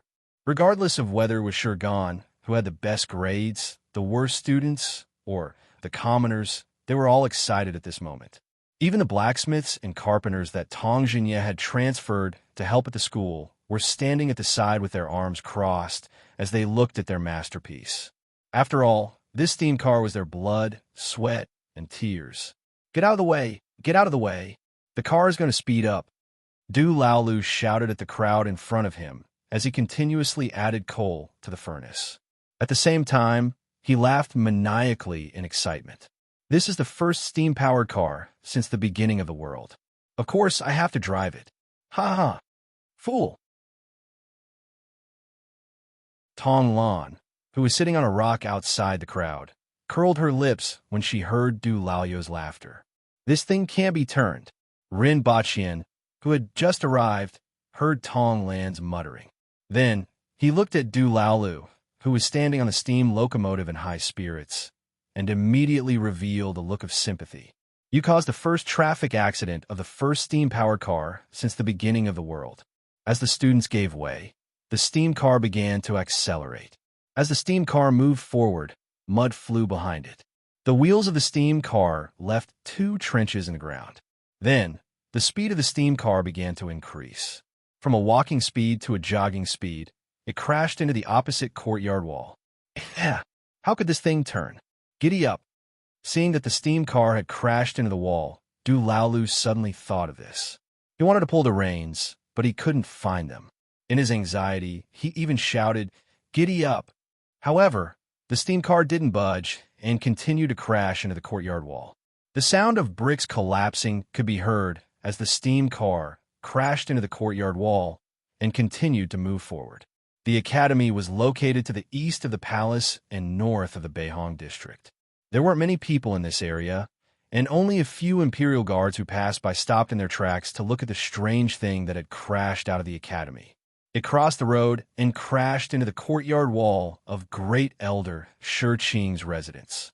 The courtyard wall of Shi Qing's residence was made of rocks and was much sturdier than the academy's walls. The steam car, which was the result of the painstaking efforts of many students, made a loud crash when it crashed into the courtyard wall of Shi Qing's residence. There was a small dent in the wall, but it didn't break through. It was as if Shi Qing had poked a hornet's nest. More than 10 burly men jumped onto the wall and glared at the murderer who dared to attack Shi Qing's residence. Du Laolu, who was covered in dirt, felt as if he was being stared at by more than 10 ferocious beasts. He broke out in a cold sweat and smiled guiltily at everyone. "It's Shurgan who made this." As he spoke, he pointed behind him. A group of students was running out of the hole. "Brothers, it was an accident." Shurgan hurriedly went forward to explain. "It's the steam car that we made, but there was an accident." With Shurgan's explanation, everyone's gazes finally eased up. "Come back." Shi Qing had unknowingly appeared outside the wall and waved his hand. He looked curiously at the steam car that had crashed into the courtyard wall of his residence. "Is this the thing that you have been busy with these days?" "Father." Shurgan greeted him honestly. Then, he said with some excitement, "This is called a steam car. It's propelled by a steam engine and doesn't require human or animal labor to move. You won't get tired either." "How many kilograms of iron is this?" Shi Qing's first concern was how many kilograms of iron was used to make this steel monster. How many weapons could it make? How many soldiers could it equip? Although the output of Mount Damo's iron mine was 100 times higher than before, the price of Dayo's iron mine would drop in another 2 years. However, decades of experience had made Shi Qing unable to be immune to it. "About 2,000 kilograms, Shurgan whispered. Shi Qing was silent for a while before saying, "You guys are really generous." Sure. Iron will no longer restrict Dayo. Furthermore, these things are worth 20,000 kilograms of iron, let alone 2,000 kilograms. Just like the solar furnace, if one doesn't know how to use it, it won't be conspicuous at all. However, if it's used in the right place, it won't be exchanged even if it's worth 10 or 100 times more. Principal Ren. Shi Qing nodded his head and said, "I know, but it's an old idea that can't be changed in a short time." I still remember what Principal Rin said previously. But can this thing really do what Principal Rin said? This is just a prototype, and it still needs to be improved, Rinpochian replied. I don't understand these things, so I'll wait and see your performance. Shurqing smiled at Rinpochian and returned to the Shur residence in a flash. After that, everyone carried the steam car back for inspection and found that the collision just now had created a hole in the cylinder, causing Du Laolu to receive a beating. Teacher, how can this thing change direction? Someone immediately asked Rinpochian. There's no need to change direction. Just make it run on the steel rails. Rinpochian then took out a few wooden sticks to demonstrate to everyone, and Shurgan immediately understood. In this case, the impact on the road will be reduced, and the speed can be increased significantly. Then, he was speechless and asked, but how much steel will be used? You don't have to worry about this. All you need to know is how useful this thing is. If it can set off from Lan City and reach the Yun Nation in 3 days, it will be worth it no matter how much steel is used. Understood. Everyone left excitedly after hearing Rinpochian's words. When they personally made such a steamed car, everyone's enthusiasm was raised. They wanted to make the steam car that Yagowei had mentioned. After seeing them leave, Rinpochian chuckled. Other than himself, no one knew how much steel was needed to build a railway. If they knew, they would probably be scared to death and try to stop his idea of building a railway. 1 meter of track required 100 kilograms of steel, and 1 kilometer required 100 tons of steel.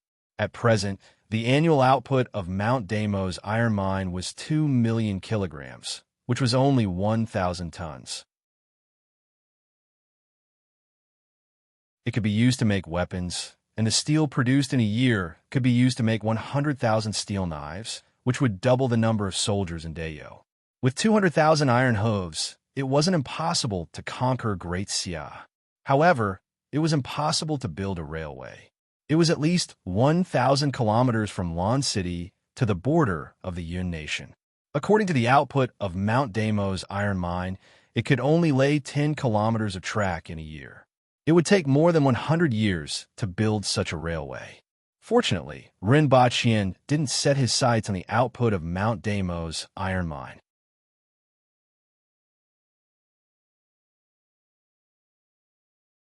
Chapter 6:11. At the gate of Lan City, a group of 6 horsemen was stopped when they arrived at the gate. The 2 leaders of the horsemen were tall aborigines who looked to be in their 40s or 50s. Behind them were 2 young men in their 20s and 2 children in their teens. All of them were dressed in animal skins. As for their mounts, there were 2 mountain-gazing birds, 3 jumping goats, and a strange beast covered in black scales. Take these. Remember, if your mount poops on the ground, you have to clean it up. Otherwise, you will receive 10 lashes from the Public Order Bureau, a guard said as he threw 6 straw bags over. Since when was there such a rule? A tall, middle-aged man at the front asked doubtfully. Her Majesty gave the order. It will be like this in the future. The guard had been answering these questions every day for the past few days and was a little impatient. However, he was still kind-hearted and pointed to a few horsemen not far away. You can learn from them and save yourself some trouble. The few of them looked in the direction pointed out and saw a few people try to hang the straw bags on the buttocks of their mounts. This way, they wouldn't be like the 4-corn cow that would pull along the way. Secondly, they wouldn't notice it. After all, no one could keep an eye on the buttocks of their mounts all the way. Thank you for the reminder. The middle-aged man cupped his fists and smiled.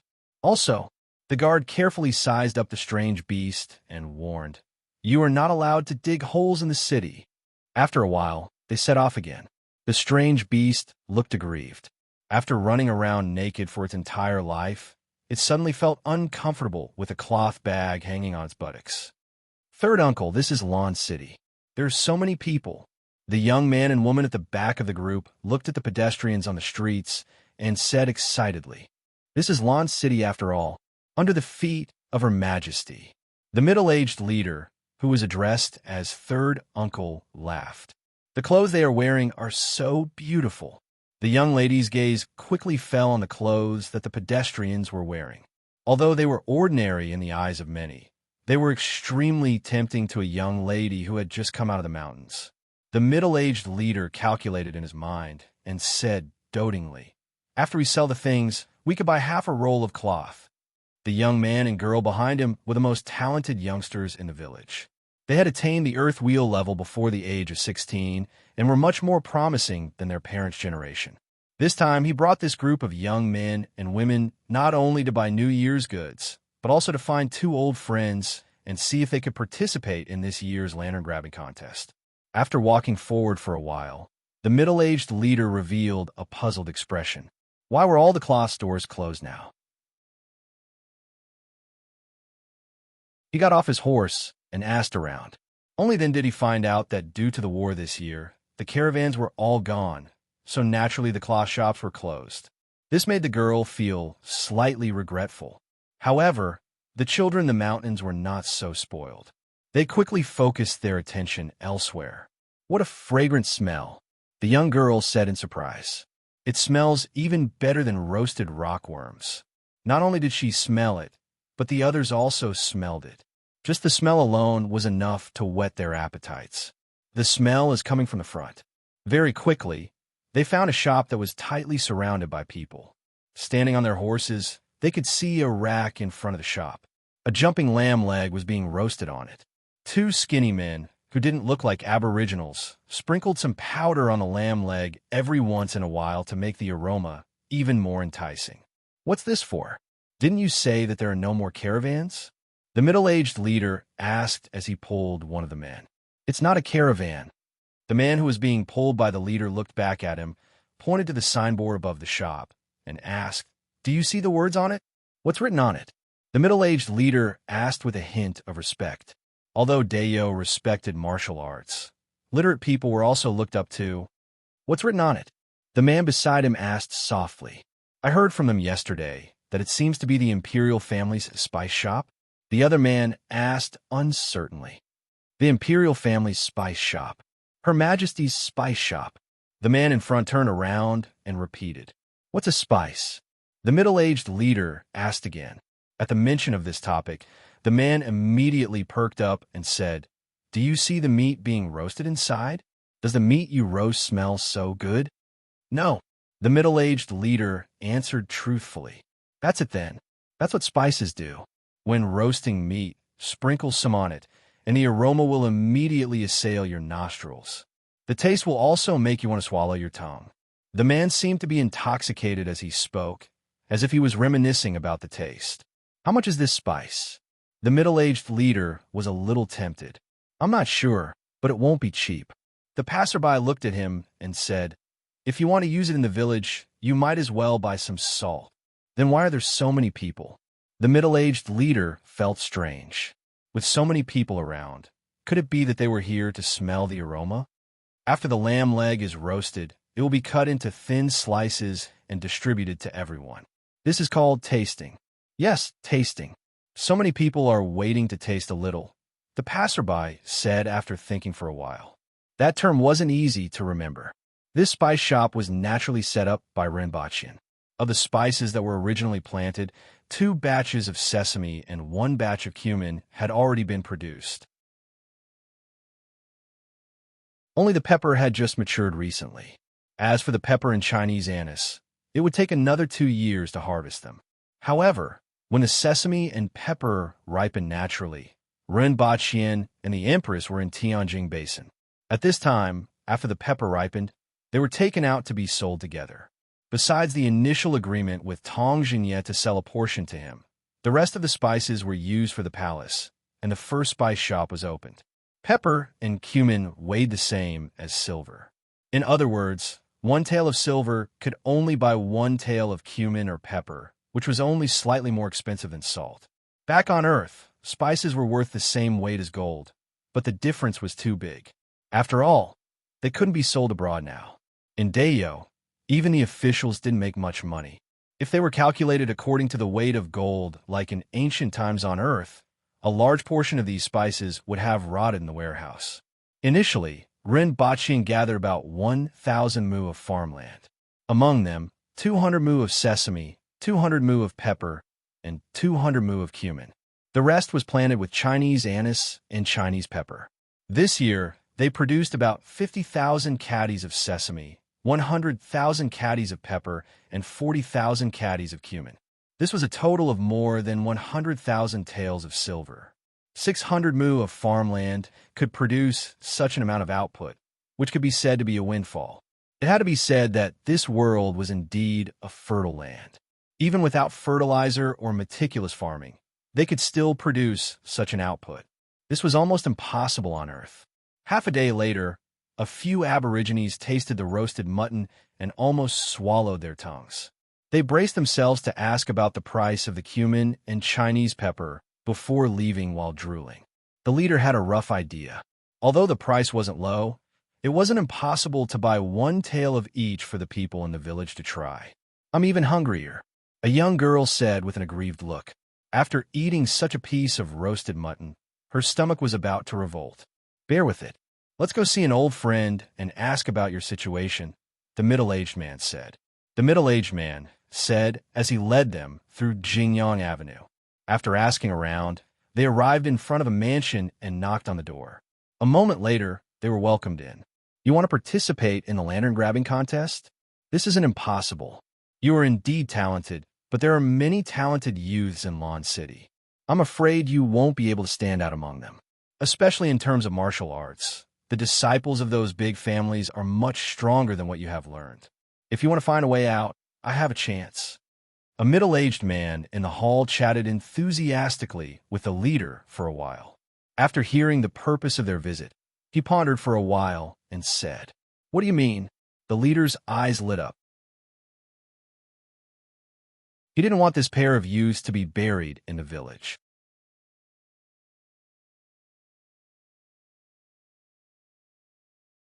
Chapter 612. Black Bamboo Academy? What does that mean? The leader thought for a while and seemed to have heard of this name somewhere. "Ren Baqian, you must have heard of this person." The middle-aged man laughed. "The husband chosen by Her Majesty?" The leader suddenly realized why he felt that he had heard of this person before. He finally realized where he had heard of this person before. "I heard that he's a gigolo." The young girl behind the leader opened her mouth curiously. Her Majesty is like the most beautiful star in the sky to her, and she's really curious about what kind of husband Her Majesty has chosen. "Zhuhua." The leader turned around and glared at her, causing her to shrink her neck. "He's indeed a little pale," the middle-aged man agreed. "However, don't say this outside as it might cause trouble if someone hears it. Also, don't underestimate him." "Zhuhua, tell us more. You were the smartest person in the village back then. Later, you went to the Yun Nation and are now well-informed in Lawn City. We can't compare to you in terms of what you know," the middle-aged man said. Zhuhua came out of the village more than 20 years ago. He was extremely intelligent at a young age and was even smarter than the village chief. However, his aptitude for martial arts wasn't considered good, and he was relatively thin and weak. After coming to Lawn City, he didn't receive much attention and chose to travel to the Yun Nation. It was precisely because he was relatively thin and weak that he looked more like a very strong person from the Yun Nation. He had traveled in the Yun Nation for quite a long time. After returning, he took up a position in the Ministry of Works. Now, he was already the Minister Counselor of the Ministry of Works, a secondary class, 5th rank official. The middle-aged leader trusted Zhu's judgment. The village is ill-informed, and there are some things that you don't know. However, what kind of person is Her Majesty? Why would she find a good-for-nothing husband? Zhu said faintly. Everyone deeply agreed with these words. Doubting Her Majesty's judgment? What kind of person was Her Majesty? Why did these people need to doubt her judgment? Although he isn't good at martial arts and has never learned martial arts as far as I know, he has extremely high attainments in other areas. Did you see the Imperial Spy Store on your way here? Today, the Ministry of Works is still promoting pumpkins, potatoes, sweet potatoes, and other crops that yield thousands of kilograms per mu. All of them were made by him. The few of them were expressionless. They lowered their heads and counted with their fingers, trying to figure out how much a few thousand caddies of land per mu was. This number was too big for them to comprehend. After counting his fingers and toes for a long time, the middle-aged man gasped. So many? Seeing their reactions, Zhuhua also smiled. That's right. When I first found out, I was also shocked.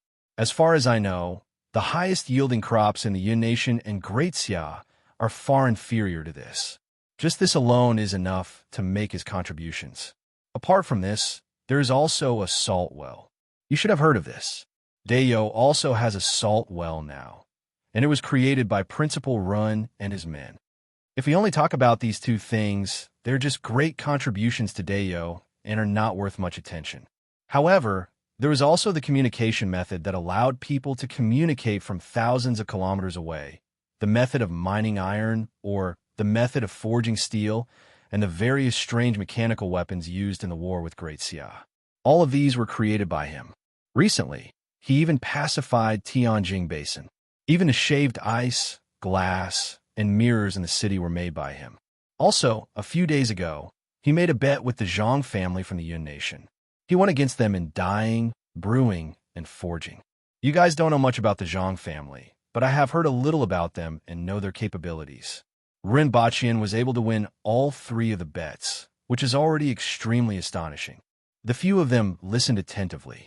Even though they couldn't feel it in the village, from what the person in front of them said, it seemed like Ren Baqian had done a lot of amazing things.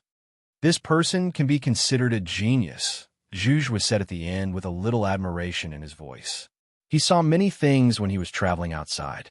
Therefore, he understood Ren Baqian's value better than others and was more optimistic about him than Tong Jianye.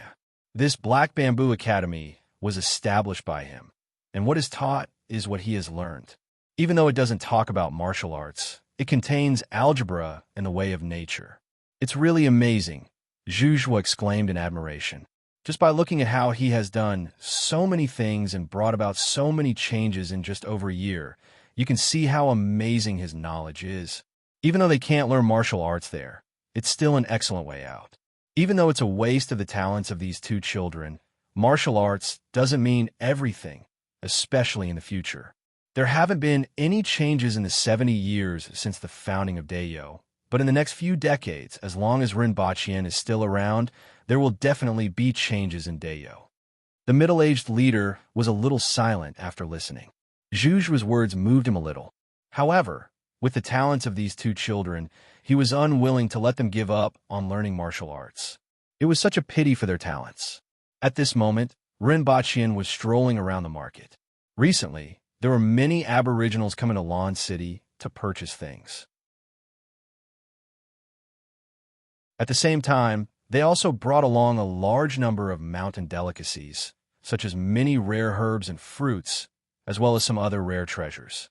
For example, Ren Baqian found a leather bag that was the size of a fist when shrunk, but could fit a person when expanded.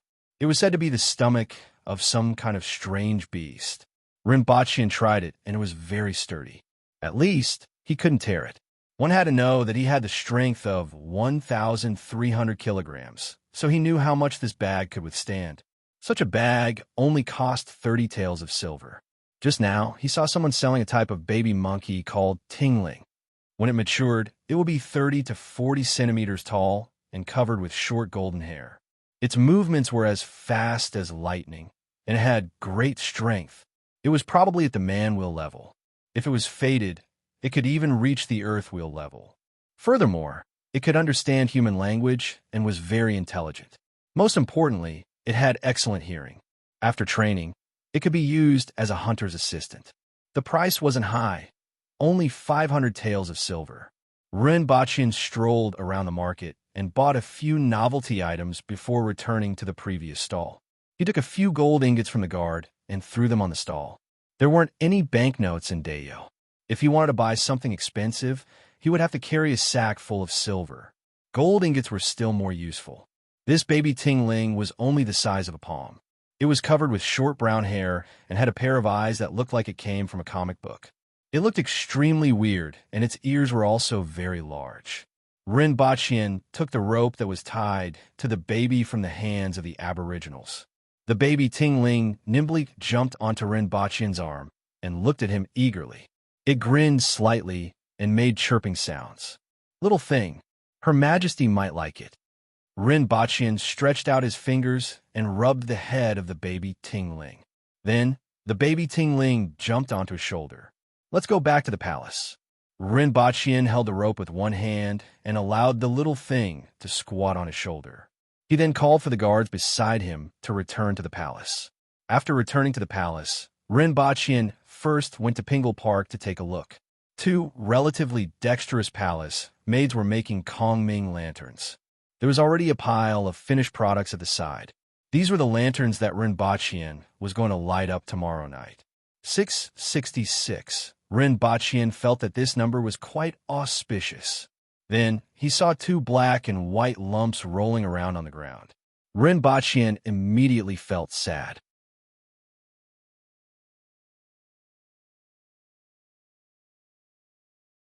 Chapter 613. The Empress leaned on the couch with a wine glass in one hand and watched as Rinpoche went in and out busily. The Ting-Ting cub that Rinpoche had just bought was beside her with a wine pot on its head and claws. It looked pitiful and kept looking around with its round eyes.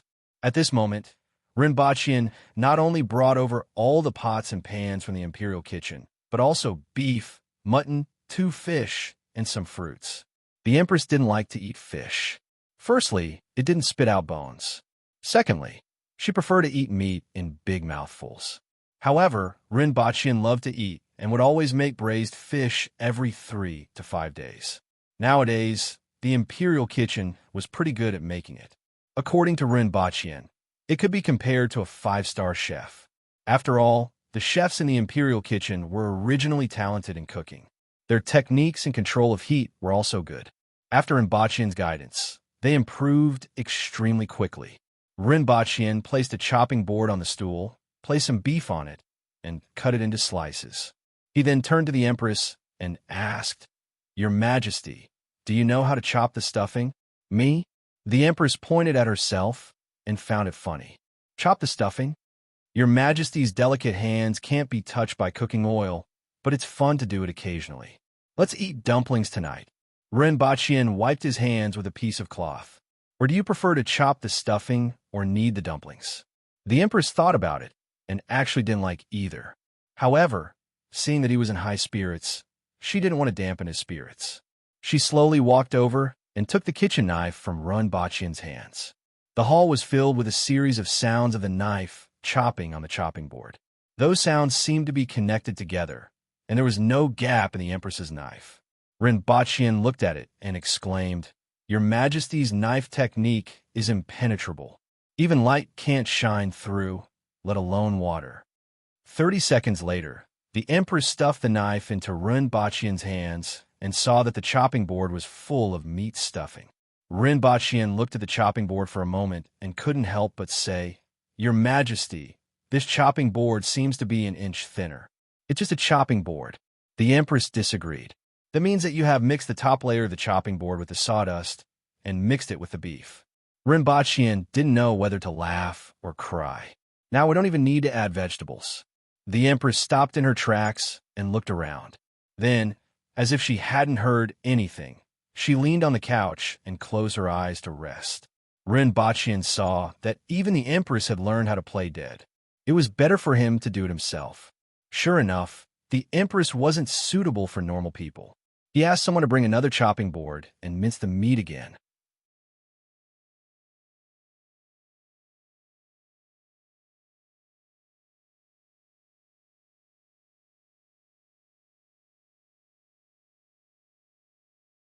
Fortunately, there were fruits at the side.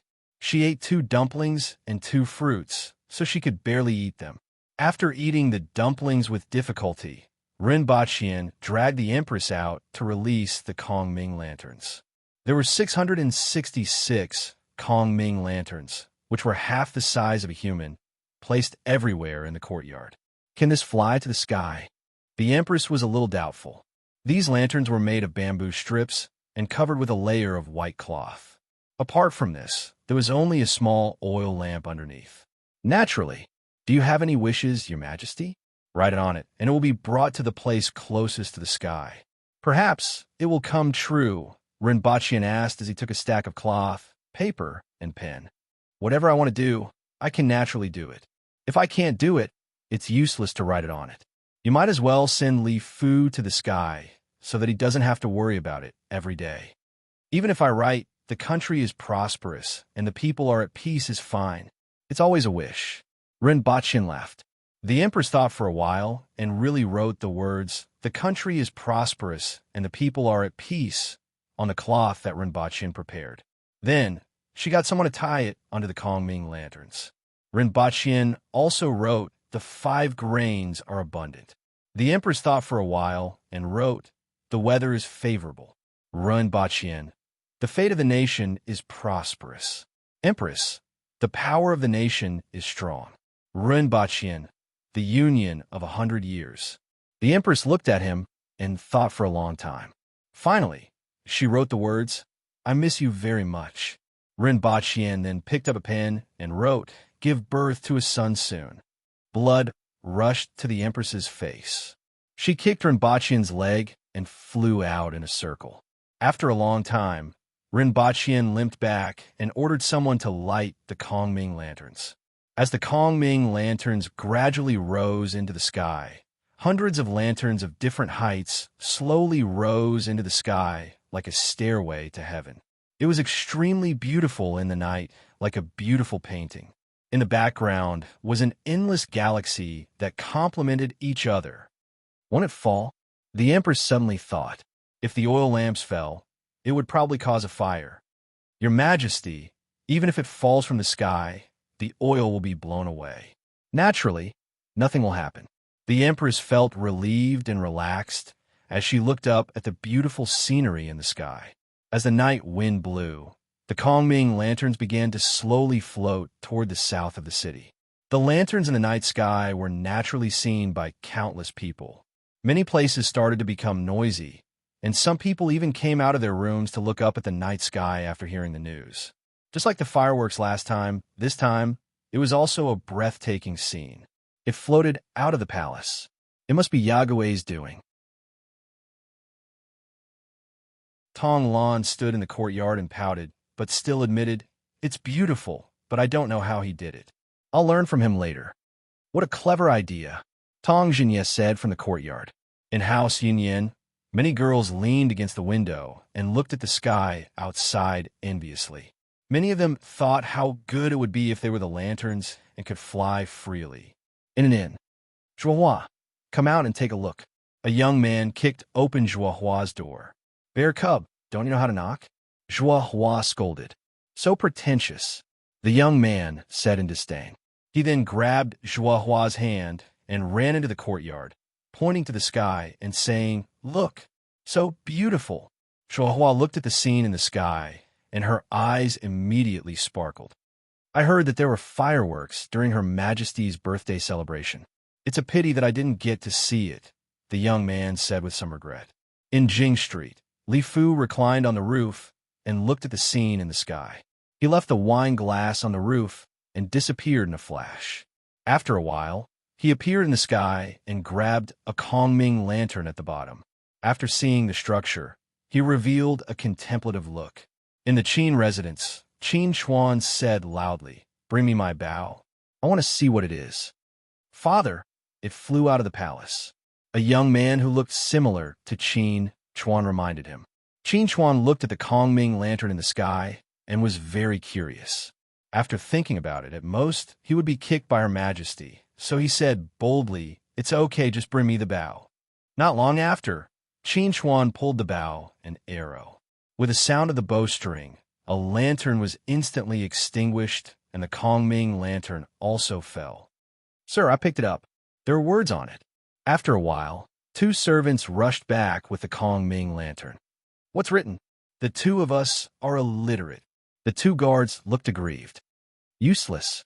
Qin Chuan took the cloth and saw the words "have a son soon" written on it.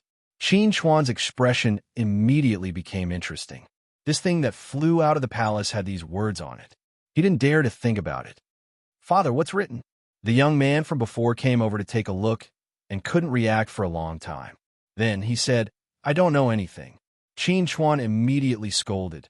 "Nonsense, I just found out." After thinking about it, it was better not to let others know about this. Otherwise, Her Majesty would fly into a rage out of humiliation.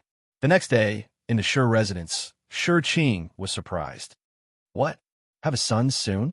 Her Majesty and Rinpoche. Sir Qin, is this true? Why would I lie to you? Qin Chuan's face was immediately filled with, you actually suspect me? Why do you suspect me? Well, have I ever lied?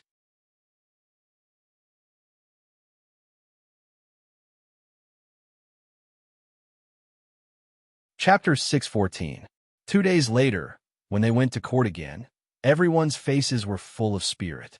Everyone exchanged glances. Have you heard? You heard it too. Is it true? It shouldn't be false. Who would dare to talk about this? Besides, it was Mr. Qin who said it. Everyone turned to look at Qin Chuan again.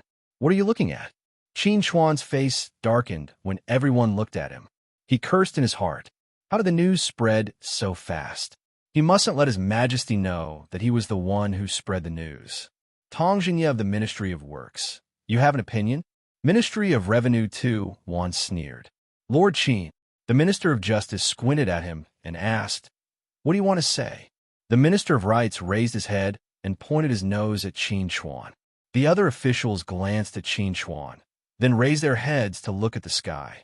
Although Qin Chuan was the Minister of War and was highly skilled, everyone present was a Cardinal Heaven expert. If they would really fight, other than the Empress, Hong Wu, and Shi Wanya, the rest of them might not necessarily be afraid of anyone. Qin Chuan cursed in his heart. This sentence was like poking a hornet's nest. If he continued to speak, he would probably be surrounded and kicked. He turned his head away from the crowd.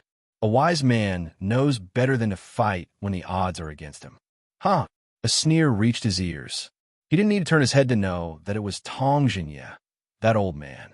After the Empress arrived, everyone looked at her strangely from time to time. What happened? The Empress asked coldly. She felt that the atmosphere in the imperial court today was a little strange. I'm fine. The country is prosperous and the people are at peace. Everything is great, Shi Qing said. No one has anything to report? The Empress asked again. No. Then why are you all looking at me? Everyone lowered their heads to look for ants on the ground. Raise your heads. The Empress said coldly. What exactly happened? Or can't you tell me? Your Majesty, it's really nothing, everyone said. What could possibly happen? For the past 2 days, rumors had been flying everywhere. Everyone was gossiping. However, could he tell the Empress about the contents of the gossip? What should he say about this? Since there's nothing else, all of you may leave, the Empress said. Your Majesty, Zhikohai spoke. The moment this junior elder, who had been well-behaved for the past year, spoke, everyone turned to look at him. Qin Chuan's heart was in his throat. Junior elder, please speak. Seeing that Zhikohai had spoken, the Empress's expression softened a little. I feel that since Principal Run and Her Majesty haven't gotten married yet, it isn't appropriate for you to stay in the palace. Why don't you grant Principal Run a temporary residence? Zhikohai suggested. What's wrong with it? The Empress asked. It's inappropriate. Zhikohai lowered his head. Where's the gift? The Aboriginals have never had such etiquette. Could it be that you're using the etiquette of Great Xia to request me? The Empress said coldly. Zhikohai broke out in a cold sweat when he heard this. I wouldn't dare. It was true that the Aboriginals did not forbid living together before marriage. However, Her Majesty was the current emperor, so it was easy for others to gossip about her. Seeing the Empress's attitude, everyone swallowed their words. Who are you to question my private affairs? If there's nothing else, all of you can leave, the Empress said impatiently. After everyone left, the Empress returned to her quarters and called Xinju over. Go and investigate. During the court session today, I saw that they were behaving strangely. Are they hiding something from me? The Empress said, Yes. Xinju immediately accepted the order and left. For hours later, Xinju returned again. After listening to her story, the Empress's face immediately turned black. No wonder everyone was behaving strangely today. No wonder Zhikohai said those words. Damn that Qin Chuan. Immediately, she appeared in the sky above the Ministry of War in a few flashes. Her cold voice that was filled with anger reverberated throughout half of Lan City like a clap of thunder. Qin Chuan, you ignorant old man, come out now. When Qin Chuan came out, the Empress didn't say a word and slapped him with her palm. The air rippled as if a huge transparent palm print had appeared. Seeing that the situation wasn't good, Qin Chuan broke into a run and asked, "Your Majesty, what did I do wrong? How dare you run?" The Empress was furious. She nailed Qin Chuan into the ground with one palm strike, pulled him out by his scalp, and kicked him, collapsing 6 or 7 buildings in a row. "Someone tie him up," the Empress said angrily. "Your Majesty, what did Sir Qin do wrong?" The officer from the Ministry of War quickly asked. "Spreading rumors." The Empress's face was unsightly. When everyone heard this, they gave Qin Chuan a look of condolence. "You've been exposed." "Your Majesty, how do you want to punish Sir Qin?" Tong Jinye rushed over from the Ministry of Works and asked softly. The Empress said hatefully, "Hang him on the palace gate." If the punishment was too heavy, Tong Jinye might have stopped her.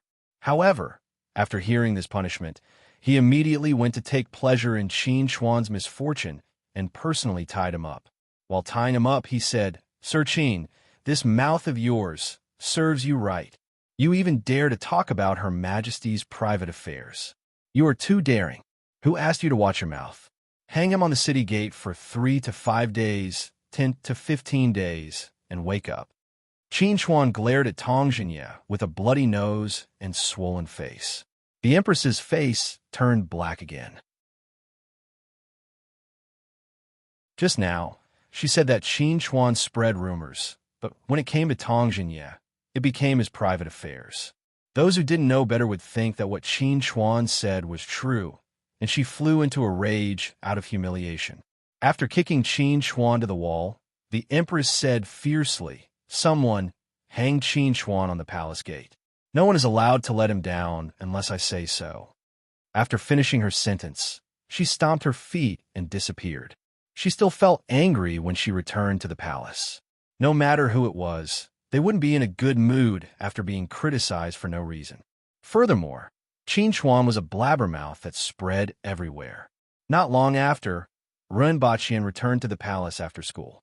He saw Qin Chuan hanging on the city gate with Tong Jinye and a few people from the Ministry of Works watching. He immediately laughed and asked, "How did Sir Qin anger Her Majesty this time?" Tong Jinye looked at Renbaqian strangely and said, "Sir Qin's behavior has something to do with Sir Ren." Renbaqian immediately felt strange and asked, "What does it have to do with me?" Tong Jinye smiled ambiguously and said, "Sir Qin spread the matter between you and Her Majesty everywhere, which angered Her Majesty. After all, it's between you and Her Majesty. Do you think it has anything to do with you?" Renbaqian felt even more strange. The matter between him and Her Majesty had been spread for a year. What else could it be? Tong Jinye immediately made a gesture. "Have a son soon." Renbaqian heard this and laughed mischievously. Soon after, he realized that something was amiss. How did Qin Chuan know? What did he spread to the outside world? After thinking it through, Renbaqian immediately spat and said, "Serves him right." Tong Jinye deeply agreed with him. Renbaqian didn't even look at Qin Chuan and entered the palace. When he returned and saw the Empress, he acted as if he didn't know anything. This was to prevent the Empress from venting her anger on him. When the Empress saw that Renbaqian acted as if nothing had happened, she became even angrier, but it couldn't be seen on her face. After lunch, the Empress said, "I will give you an hour to rest. Today's training will be doubled." Renbaqian was dumbfounded and asked, "Your Majesty?"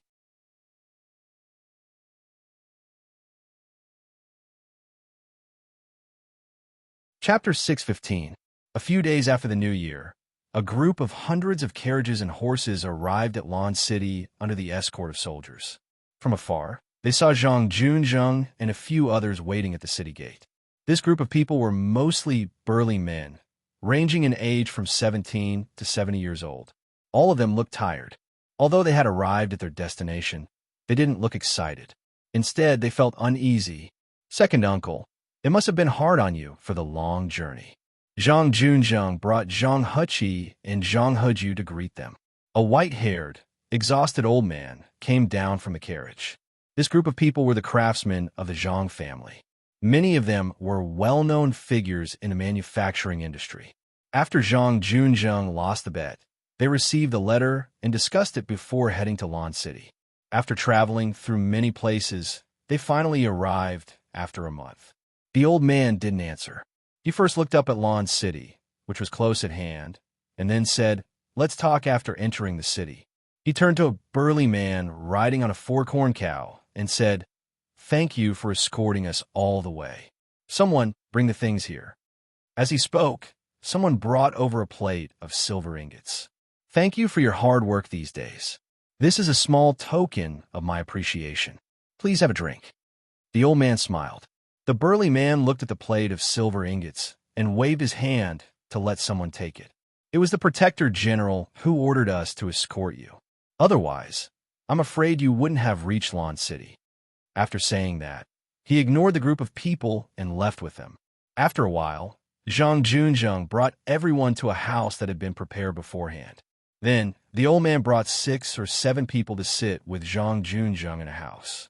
"I have already read the letter. Tell me more in detail," the old man said. Then, Zhang Junzheng explained the details of the bet. After that, he carefully took out a heavy box from the cabinet and placed it on the table. After opening it, there were torsion springs of various sizes inside. "Second uncle, look, this is what he made." A few people beside the old man couldn't help but take out the torsion springs and examine them carefully. The old man observed for a long time before sighing. "Amazing. I didn't expect someone to do this better than thousands of craftsmen of the Zhang family. Since we have lost the bet, we have to be willing to accept the loss. The Zhang family will work for this person. However, this matter involves the safety of thousands of our Zhang family members. In your opinion, what do you think of this person?" Zhang Junzheng pondered for a moment before he slowly said, "Although he looks ordinary, there's a universe in his stomach. Your evaluation is not low. This person looks ordinary and doesn't stand out at all. However, his methods were indeed very vicious." Putting everything else aside, just the title of Poison Warrior alone was exchanged for countless lives. Furthermore, they were also very proficient in manufacturing machinery. Last year, when Great Xia attacked, if it weren't for those extremely powerful machinery, Great Xia wouldn't have been defeated so quickly. With the addition of a Yun nation, the situation might have been completely reversed. Uncle already knows about forging, dyeing, and brewing. He even founded Black Bamboo Academy to impart algebra and other knowledge. I already know that. He is indeed an extraordinary person. The old man nodded. You know what this old man wants to know? The lives of so many people in the Zhang family are all on him. He can't be careless. There's something second uncle doesn't know. Last year, he made a trip to Tianjing Basin and returned with thousands of immigrants from the Han Nation. The Imperial Glass Shop and Spice Shop that he runs have these immigrants working there. In addition, there are also a few in the Imperial Beast Garden and the Palace. I once inquired with those Han Nation immigrants, but the information I obtained was very limited. From his actions, it seems that he wants these Han Nation immigrants to live together with the Aboriginals. It seems that he prefers to use people who aren't Aboriginals. After all, he isn't an Aboriginal, the old man said. As for his temperament, he doesn't seem like a cold-blooded person. However, the most important thing is whether our Zhang family is valuable or not. Second uncle still needs to see for himself, Zhang Junzheng said. We have to meet him since he is here. Make the arrangements, the old man said. In fact, Rinpochian already knew of their arrival before they entered the city. He received the visiting card the next day and met them in a tea house. In addition to Zhang Junzheng, his second uncle, Zhang Zishan, and several old craftsmen from the Zhang family were there. Seeing that Rinpochian was so young, even though everyone already knew about him, they still had doubts in their hearts. How could someone so old learn so many things? Principal Run, I'm Zhang Zishan. This is the first time we've met, and we're here to discuss the Zhang family's matters. Zhang Zishan stood up to welcome Rinpochian. Rinpochian nodded and sat opposite everyone. I'm a boorish man who doesn't know much and can't speak. I just want to know how Principal Run intends to settle the Zhang family. What can you give us? Zhang Zishan went straight to the point and placed himself in a lower position. Ren Baqin laughed, looked at them, and said, "Isn't it too late for you to ask about a bet and a loss?" After Ren Baqin finished speaking, their faces immediately changed. Zhang Zishan's expression changed, and he said, "Principal Run, you misunderstood. The Zhang family isn't bargaining, but we want to know how we will be settled. After all, this concerns the lives of thousands of people in the Zhang family. There are many opinions in the Zhang family, and we just hope that Principal Ren can make it clear so that we have some ideas." "Senior, you're not a boorish man." Ren Baqin laughed. "Dayo lacks everything, including talent and ordinary skills. You will naturally have a place to use your skills here. Whatever the Zhang family knows, you have to bring over and develop this industry. However, Dayo isn't the Yun Nation, and I can't bring over the Yun Nation's methods. It's impossible to control all aspects because the best things are in my head. The specific method is that there must be a certain number of aboriginals participating in every industry, and both sides will contribute money and effort. The aboriginals will need to account for 70 to 90% of the industry. It doesn't seem like much, but if it goes any higher, I'm afraid that people will be jealous. Furthermore, this is an entire nation, and only our two sides are doing it. What does this represent? This is a monopoly of a certain industry in a country. Of course, this will slowly be liberalized in the future, but that doesn't matter for the future. If we do this, I'm afraid that the Zhang family will be swallowed alive in a few years," Zhang Zishan said in a deep voice. The others didn't look too good either. According to Ren Baqin, it was equivalent to the Zhang family handing over all their skills and owning a small portion of each industry. After a few years, when these industries developed in Dayo and the aboriginals thoroughly grasped them, the Zhang family would really have nothing to do with it. I said before that the best things are in my head and not in your hands. Don't think too highly of yourself, Ren Baqin said unhurriedly. In fact, he understood the Zhang family's concerns, but his words weren't forgiving at all.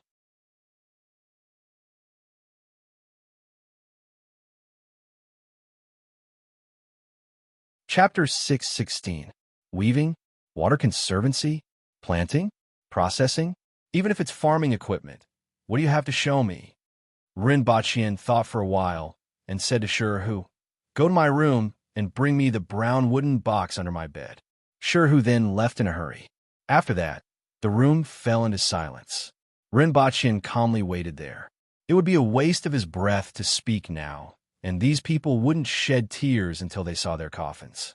The Zhang family was pondering what Ren Baqin had asked the guard to bring. An hour later, Shirhu hurried back with a wooden box that was 2 feet long, 1 foot wide, and half a foot thick. "Sir, I have brought it." Ren Baqin took the box and opened it. He rummaged through it and threw out a blueprint. A water-powered textile machine that uses water to spin cloth. Take a look and see if you can understand it. This is a water-powered forging machine that is also driven by water. It can save a lot of manpower when used for forging. This is a pulley composite bow.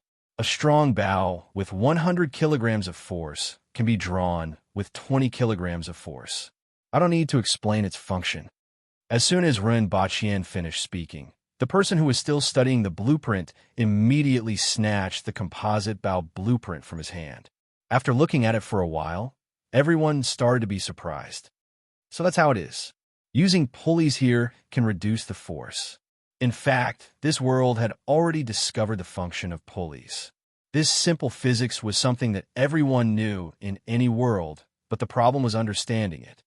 See, I'm not afraid of you seeing these things, and I'm not even afraid of you studying them, because I know far more than you think. What you think is important is only important in your eyes. These few things that I have brought out are already more advanced than what you know, but these are only simple and easy to make. In fact, I can make better ones, but it will take some effort. I use you not because of the things you can bring over, but because you can save me time. I have too many things to do and don't have the energy to focus on everything. Therefore, I need some smarter people to help me with some things. You are the smarter people in my eyes, Ren Baqin said slowly. After a long time, Zhang Zishan put down the blueprints and looked at Rinpochian with a serious expression. In addition to the winemaking, springs, and dyeing, Rinpochian had indeed shown that he was stronger than the Zhang family in many aspects. One had to admit that there were indeed people in this world who were born with knowledge. When he was at this age, he was already somewhat famous in the Zhang family, but he was still only talented in one aspect. A sense of powerlessness welled up in his heart. There was really no comparison between people. Compared to him, he could be said to have lived his life like a dog for the past few decades. Sir Ren, you are indeed amazing. You are stronger than thousands of people in our Zhang family. But you still haven't told me how to make me believe that you won't burn the bridge after crossing it. What's in it for me to burn the bridge after crossing it? Rinpochian laughed. I don't care about your technology. I don't care about money. If it weren't for the war, just by selling those mirrors to the Yu Nation in Great Xia, I would be able to earn a lot of money. Rinpochian casually took out a palm-sized object and placed it on the table. There were 2 glass funnels at the top and bottom, and the sand on one side was constantly flowing down to the other side. This is an hourglass. It can be used to measure time. It takes exactly 2 hours for the sand to flow from one side to the other. How much do you think this thing is worth? 600 taels of silver. Zhang Zishan and the rest carefully stared at the transparent hourglass that Rinpochian took out and guessed. Although this hourglass looked a little crude to Rinpochian, to the Zhang family, it was already extremely exquisite. They believed that such a small object would definitely have a lot of rich people willing to spend a few hundred taels of silver to buy it. There are people willing to buy it for 1,000 taels of silver. I'm taking this to show you that any small object I take out has great commercial value. If I want money, I can get it at my fingertips. You guys can help me save some time. What's in it for me to kill you guys? I can even tolerate the Jing tribe. So why can't I tolerate you guys? As long as you know your place, naturally, no one will touch you. I can also recommend you guys to the Ministry of Works. You should know about the Jing tribe, right? Rinpochian looked at Zhang Junzheng. What I want is for the Jing tribe and the aboriginals to live under the same sky. Therefore, I will gradually raise the status of the Jing tribe, and you guys can receive the same treatment as the Jing tribe. Sir Ren is from a Jing tribe. Zhang Zishan asked. In your eyes, I'm just a family.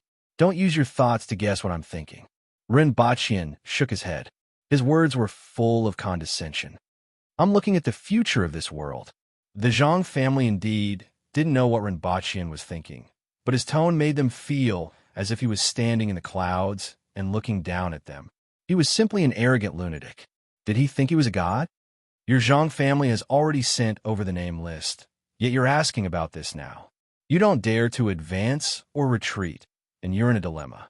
This isn't the demeanor of a family that has been passed down for hundreds of years, Rinpochian said with a smile.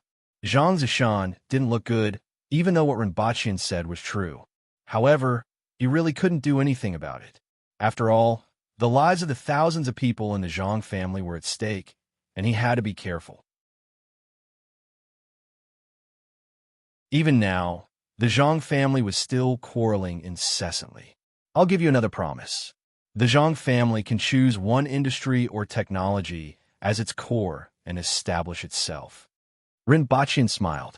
Sure enough, as soon as he said this, everyone in the Zhang family showed a trace of joy.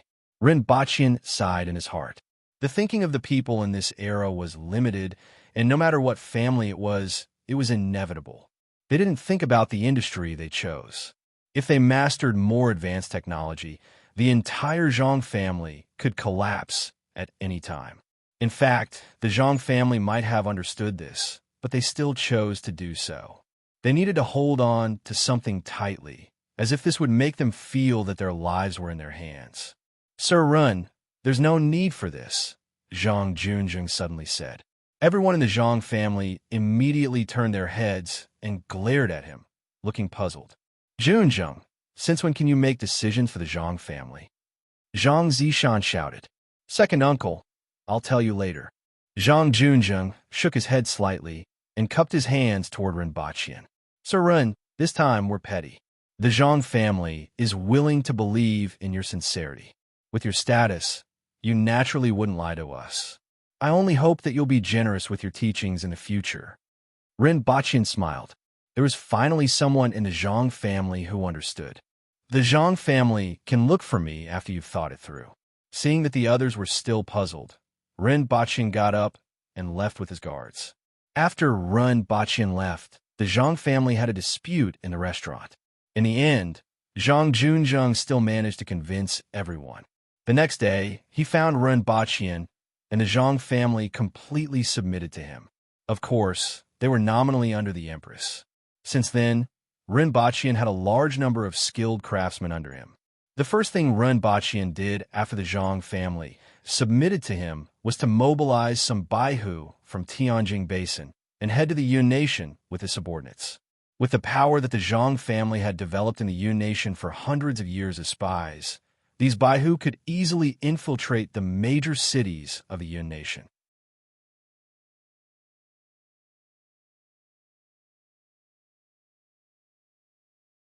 Chapter 617. The Zhang family had pledged allegiance to Rinpoche, and everyone wanted to learn something from him. After all, Rinpoche had proven that he could completely crush the Zhang family in many aspects of technology. Those things that the Zhang family had were nothing in his eyes.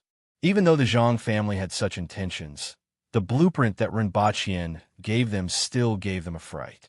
They didn't have the time to ponder whether it was a good or bad thing to tie the lives of thousands of Zhang family members to Rinpoche. This is the blueprint of the clock tower. There are 3 hands of different lengths on the clock dial, which are the hour hand, minute hand, and second hand. This clock dial divides the day into 24 hours, and each hour is divided into 2.5 hours. When a minute hand moves 1 round, the hour hand will move 1.5 hours.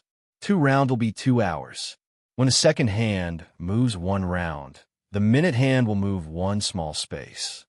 It seems to have the same function as a sundial. More than a dozen people from the Zhang family gathered in a circle and looked at the blueprint in the middle. This world mainly used a sundial to measure time. It was a piece of equipment that used the shadow of the sun to measure time. However, sundial was affected by day and night, as well as the change of seasons. Therefore, its accuracy wasn't high. It's completely driven by machinery and is much more accurate than a sundial. The error is within 5 minutes every day. In theory, it can achieve an even smaller error, Rinpoche said faintly as he sat in his school office with his feet on the table. The most important thing is that this clock tower isn't limited by time and can be seen regardless of day or night. Moreover, it's simple and clear. It's perfect for measuring time, Rinpoche said. If that's the case, it's much more convenient than a sundial. However, the structure is 100 or even 1,000 times more complicated.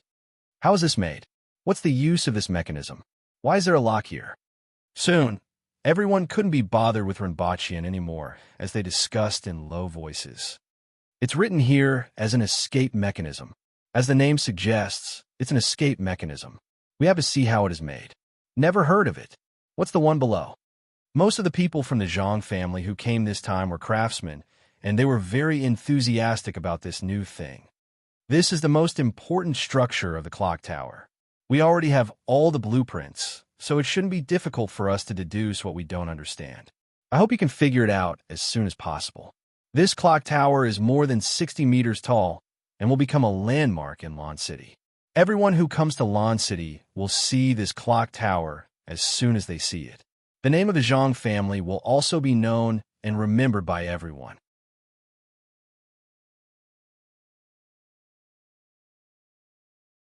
After hearing what Rinpoche said, they were even more enthusiastic. Not many people can resist the temptation of leaving their names in history. You have to study it and shrink it to the size of a human head, or even smaller, Rinpoche continued. We'll try our best. Zhang Junzheng cupped his fists. I always thought that your Zhang clan had the best craftsmen. As long as someone can do it, we can definitely do it too. Zhang Zishan said decisively. I like your confidence. If you need any manpower or materials, just let me know. I just hope to see the goods as soon as possible. Rinpoche laughed. Zhang Zishan's words made him a little fond of the Zhang family. Sir Run, please find a quiet residence for us. Hundreds of people can't even sleep well in that courtyard. Zhang Zishan immediately said, I have neglected this matter. I will get someone to arrange it for you in a while. Let's stay at Jing Street, which is adjacent to the Jing tribe. You will be more comfortable there, Ren Baqian said after some thought. Thank you. The Zhang family didn't have any objections to living in Jing Street. After all, they were surrounded by Jing tribe people who looked the same. Compared to the fierce-looking aboriginals, it was much better. Moreover, it wouldn't be easy for others to find trouble with them. After the Zhang family left, Ren Baqian returned to the palace to see the Empress. As soon as he opened his mouth to greet her, she stretched out her finger and shot a grape-sized fruit into his throat.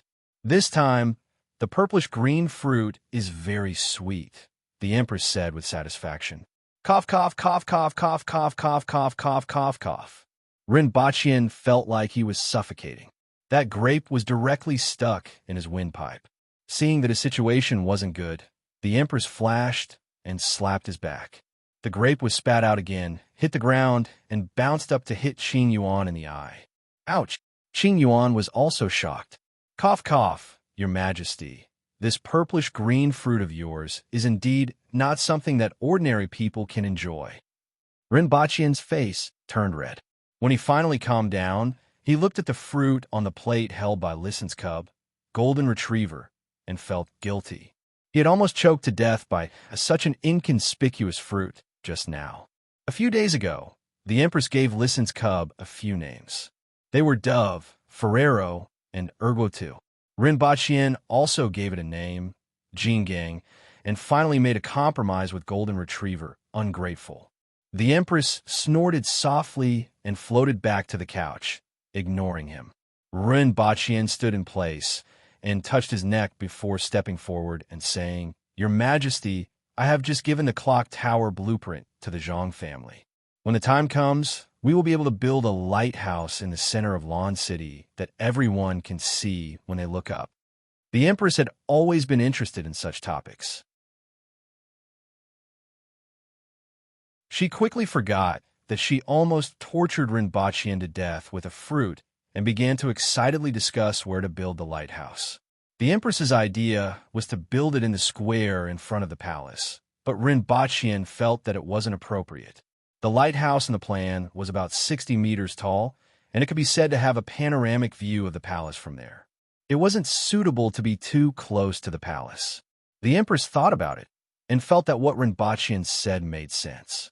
The two of them took out the blueprint of Lan City and compared it for the whole afternoon.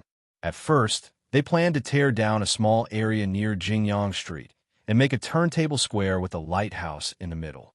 At the same time, they would make that place the center of Lan City. In the end, they considered that whether it was mobilizing the winged cavalry or activities like the Great Hunt, they would set off in front of the palace.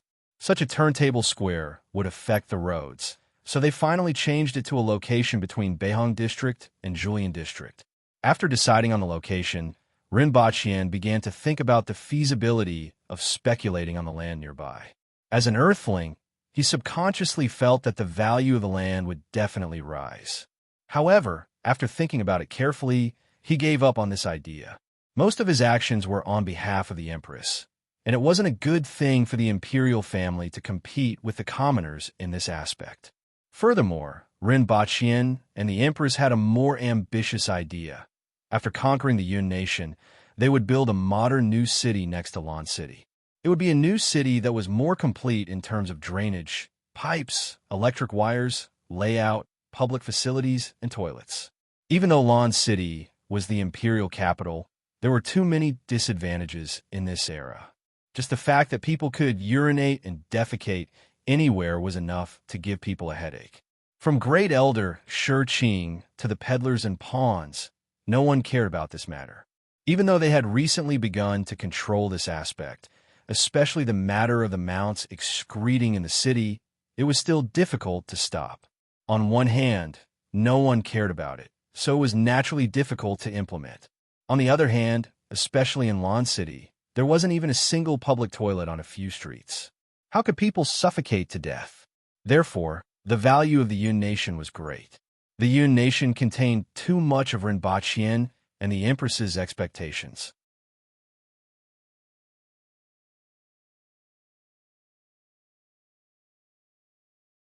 Chapter 618. Qing Lian sat lazily on the branch and opened the letter in her hand.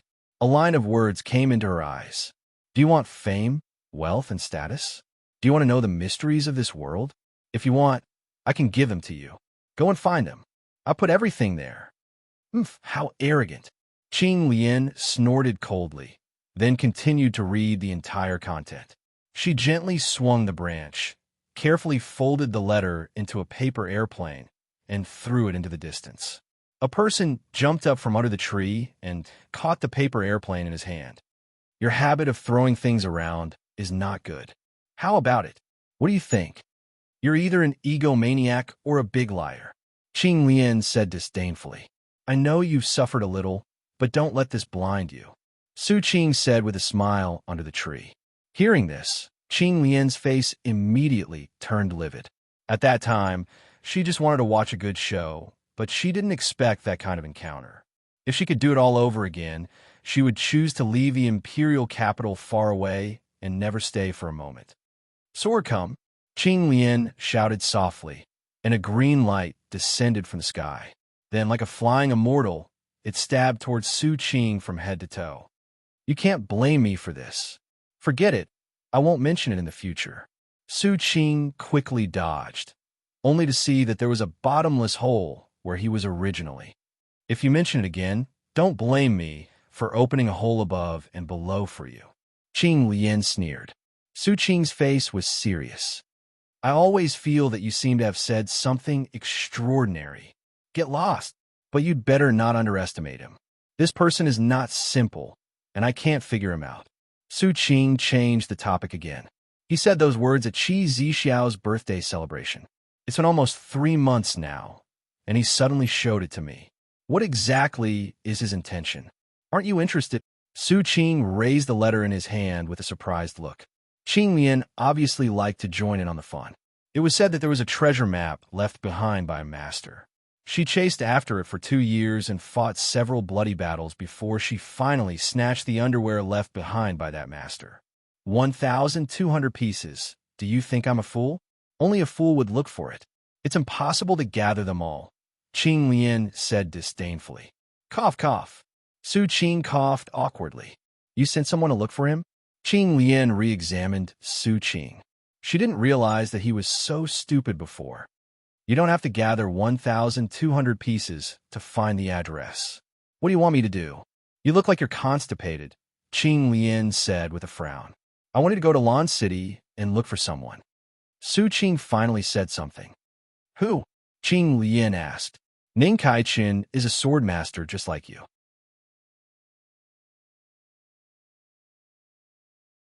The spiritual sword in his hand is called Green Pearl, and his strength is equivalent to the Earth embryo realm. Ning Kai-chin and is a Qing and is Ning. Some of the things in his hands are things that we must obtain. Su Qing took out a portrait from his bosom. It was a portrait of a delicate and pretty scholar. In addition, tell Dayo that the new emperor has already ascended to the throne and has recruited 400,000 new soldiers to fill the various regions. Also, transfer the veteran soldiers from the various cities to the border. At the same time, tell Dayo that the new emperor has ascended to the throne and recruited 400,000 new soldiers. Together with the remaining 180,000 soldiers in Tiesua Pass, we have another 500,000 soldiers. This is also the final strength of Great Xia. This will be the last glory of Great Xia. Su Qing looked at the sky. In other words, your plan is about to begin? Qing Lian asked with interest. Yes, it's faster than I expected. Qing Lian stretched. Her white clothes clung to her body and outlined her beautiful curves. It's also faster than I expected. Fortunately, I was sent to Tianjing Basin this time and happened to be in contact with Rinpoche. That's why Emperor Xia died so early and why we can progress so quickly, Su Qing said. Rinpoche. Qing Lian's eyes flickered. Don't get any ideas and ruin the big plan. Qi Zixiao isn't someone to be trifled with. Even Teng Yu died in her hands, Su Qing warned. Qi Zixiao wasn't Teng Yu's match. Teng Yu was too arrogant, Qing Lian said. Although she didn't see the situation at that time, she could guess what happened.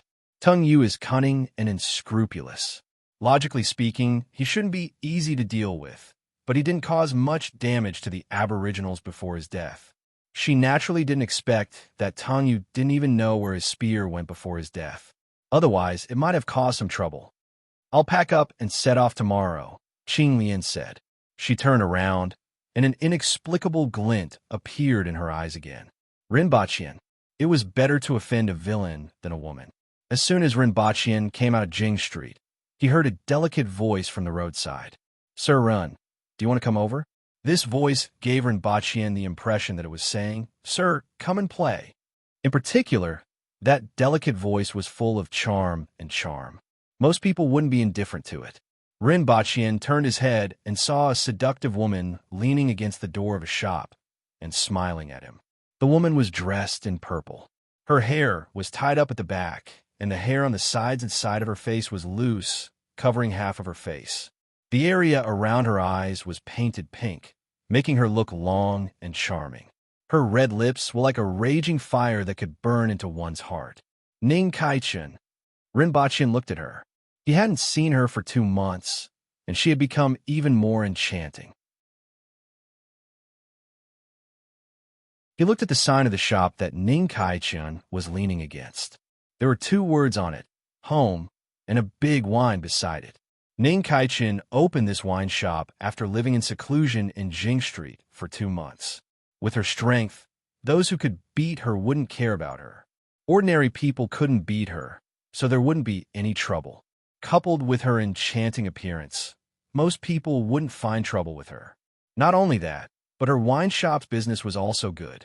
It was said that many children of officials often visited her recently. For example, Shi Wanya's son. For example, Du Changkong. The thoughts of these people were self-evident. However, he didn't know what these people would think if they knew his true identity. With these thoughts in mind, Rinpochian got down from his mount and strode in with his guards. It's rare for Sir Run to visit me, so I might want to stay for a while. Sir Run, please wait for a moment. I'll go and cook 2 side dishes. Ning Saichen's voice was soft and charming, and her eyes were almost dripping water. Sure, Hu and the others who were behind Rinpochian clearly knew his identity, but they still couldn't help but feel thirsty. Going after knowing the man. Should I go after him or not? The scales in their hearts swayed up and down as they stared fixedly at Ning Kaichen. Cough, just sit for a while. There's no need to trouble yourself. Rinpochian's cough finally woke everyone up. If he didn't wake them up, sure, Hu was afraid that he would be drooling. Even after being woken up by Rinpochian, their hearts were still swaying. Finally, they turned their heads to the side with a look of regret. If it was a woman, they would snatch her back even if their legs were broken. Unfortunately, it was a man. Even so, they still wanted to go after knowing the man. You seem to be in good condition. Rinpochian looked around and said. The wine shop wasn't big, and there were 6 tables downstairs. There were flowers everywhere, and it was obvious that they were changed every day. I'm alone and drifting like duckweed. What can I do even if I look fresh? Ning Kaichen said faintly. Rinpochian didn't dare to answer and pretended not to hear her. If Sir Ren has nothing to do, you might as well come and visit me. After all, we are old friends and can talk to me, Ning Kaichen said. I'm busy. Rinpochian shook his head and said, I'm so busy every day that I haven't had any free time in a long time. If Sir Ren has any troubles, you might as well tell me. I might be able to help, Ning Kaichen said softly. At this moment, she slowed down her voice, which was soft and gentle, as if it was brushing against the tip of one's heart. Rinpochian thought to himself that she was formidable. If one didn't know her roots, he was afraid that not many people would be able to resist her. After Ning Saichen's temperament changed, she was even more of a woman than a woman. After sitting in Ning Saichen's wine shop for 30 minutes, Rinpochian left with his men. After coming out, Sherhu couldn't help but smack his lips and say, Oh my, this guy. I want to tie him up and bring him back to get married." Rinpoche turned his head and looked at Shur with disgust. With a face full of resentment, he said, "I didn't expect you to be like this, Shur. Stay away from me. He is much more seductive than the women in the village." Shur thought about it and felt conflicted.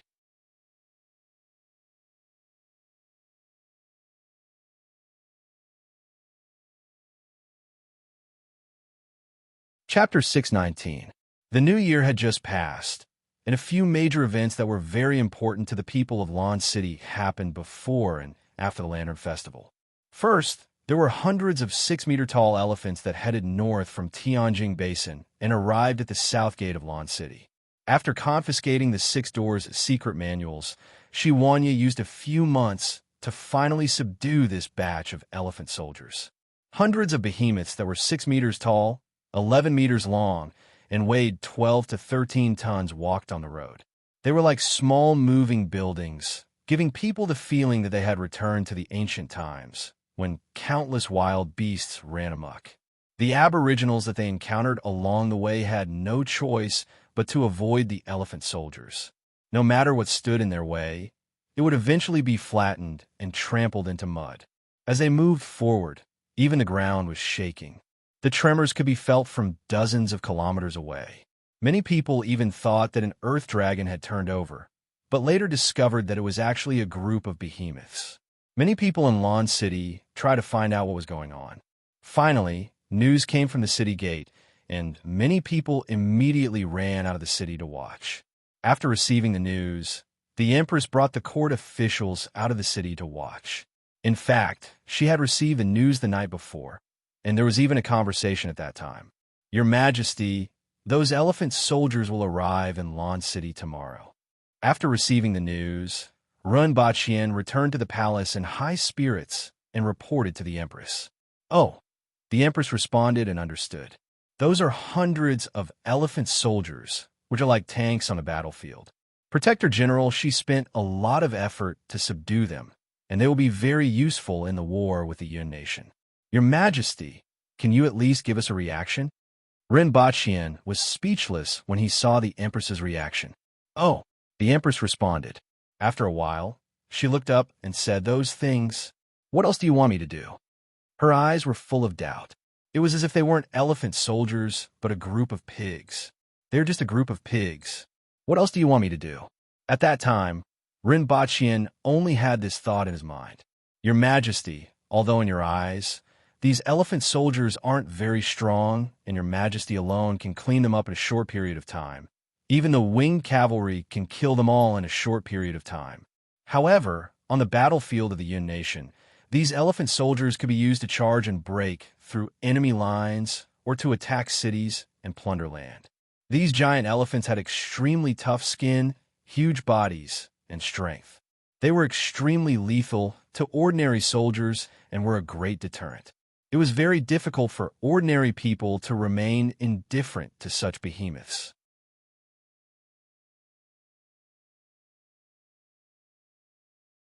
As such, this was an opportunity to show the people of Lan City how powerful our army was. It was also to let them have a strong confidence in the war ahead and that they would definitely win. Just like on Earth, many countries would expose some of their weapons to the people every once in a while to increase the confidence and pride of the people in the country and to deter the enemy. We don't need deterrence right now. We just need to raise the citizens' confidence like, wow, we actually have such a powerful weapon. Therefore, your Majesty has to show your face and let the people feel that this is something that your Majesty values, Rinpoche said to the Empress. The last few sentences were said in an extremely exaggerated tone. "Have you found anyone who has doubts about the outcome of the war?" the Empress asked. "No," Rinpoche answered truthfully. It had been less than a year since the war started. Although the lives of the people had already been affected, no one had any doubts about the outcome of the war. In fact, no one even had any doubts about this war. Therefore, it's fine as long as I'm here. As long as I'm in this position and the people see me, they won't have any worries. I just need to let them know that I'm here, and that's enough." The Empress's voice wasn't loud, but her words were filled with strong confidence and dominance. Rinpochian couldn't help but praise her in his heart. Sure enough, the Empress should be like this. This was why he said that this was how an Empress should be. Well, Your Majesty, you're right. However, I still hope that Your Majesty will show your face and bring everyone to see these rare giant elephants. At least, most people haven't seen them before, right? Even if it's just a rare sight, it's still a chance for the people of Lawn City to cheer.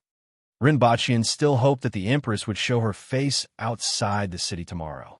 It wasn't a petty thought, but he always felt that if the Empress didn't show her face, it would seem as if those giant elephants weren't important. How could he endure this? One had to know that he had always been very concerned about these giant elephants. The Empress finally nodded her head. As a result, the scene of the Empress leading the court officials out of the city to see the giant elephants took place. When everyone left the city, there were people cheering on both sides of the road and in the shops. This was the influence of the Empress in Dayo. Was it because the Empress was the fourth or fifth most powerful person in the world? It made no difference to everyone. Everyone knew that the Empress was the most powerful person in Dayo. When they arrived at the city gate, they saw a group of huge creatures standing in the distance. Their bodies were covered with rattan armor that was soaked in a special plant juice, and they revealed tusks that were 2 to 3 meters long.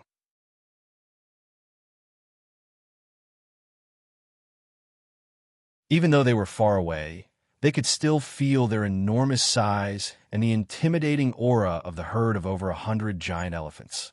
So, it's a giant elephant. It's rare to see such a large herd. In the past, I only saw a herd of a dozen or so in the south. Although their individual strength isn't considered strong, they can't be underestimated when they charge. Shurqing said as he recalled what he had seen and heard when he saw the elephant soldiers behind the Empress. This is called a giant elephant? I have never seen it before. Tongjinya said. He would only address himself as I, in front of Shurqing and the Empress instead of I. The Empress always kicked him around like a ball. He treated Shurqing this way because of the respect he had for elders and wise men. After so many years, he had already gotten used to it. Everyone stopped outside the gate. Rinpochian held the walkie-talkie and ordered, "Advance!" Following which, the herd of elephants in the distance let out a series of deep and resounding moos. Subsequently, over 100 giant elephants began to advance, and the ground began to shake. Under the command of the soldiers behind the elephants, the speed of the elephants began to increase, and the ground rumbled incessantly. One by one, the elephants raised their trunks and let out a roar. The herd of elephants charged wildly toward the city gate with the posture of crushing everything in their way. That kind of attitude, that kind of stance, made many people feel a bit surprised. When these huge monsters charged, it was really amazing. Many ordinary Aboriginal commoners near the city gate felt a trace of fear in their hearts when faced with such a landslide and tsunami-like scene. This made them very dissatisfied. Many of them clenched their fists, straightened their necks, and gritted their teeth as they stared at the charging herd of elephants. They didn't let out a cry of alarm or take half a step back. All of them thought to themselves that if they took half a step back today, cried out in alarm, or revealed even the slightest bit of timidity, they would lose face. Damn it, do I still want to be shameless? And in front of Her Majesty. Moreover, the Aboriginals have been hunting for a living since ancient times. We can't be afraid of seeing a few of these fellows in our generation. Otherwise, we won't have the face to return to the 60,000 mountains. Such barbaric beasts aroused the blood and fighting spirit in their blood. It was as if they had returned to the era when their ancestors fought with the various beasts in the 60,000 mountains. For a moment, except for the sound of the elephants running and mooing, all the pointing and gossiping at the city gate had disappeared. Instead, it was somewhat quiet. Rinpochian looked back in surprise and saw the commoners clenching their fists with blue veins popping out on their necks and staring ahead with red eyes. He was surprised at first, then relieved, and finally felt a little happy. After all, he was satisfied that the huge weapon that he valued could intimidate these commoners. However, wasn't the reaction of these commoners a little too extreme? Why did they look like they were going to eat someone up? Why do they look so fierce? Ah, this thing isn't bad. It can be used in war. If there's nothing to eat at the front line, we can still eat meat. With such a big body, it should be able to feed a lot of people. Qin Chuan suddenly burst into laughter. Following Qin Chuan's laughter, the people from the Ministry of War laughed as well. Tong Jinya, Shi Qing, and Tu Wan laughed as well. Following which, the fierce expressions of the commoners also relaxed, and they all laughed out loud. Do you understand? The Empress tilted her head and looked at Rinpoche. I don't understand, Rinpoche answered truthfully. He was a little confused and didn't know what was going on. This is blood, qi, and courage. To you, these elephants are weapons of war, but to others, they're just food. It's not because of who is a cardinal heaven expert, but because this has been the case since ancient times. As the Empress spoke, she was in high spirits and looked heroic. She was obviously very satisfied with the performance of the people behind her and the commoners. Rinpoche looked at the Empress and then at the people behind him before chuckling.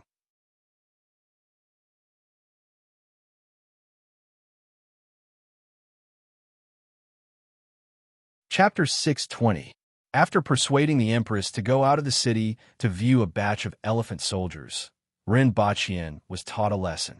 This made him realize that the people of this world were different from those on Earth, and that they reacted differently when encountering things.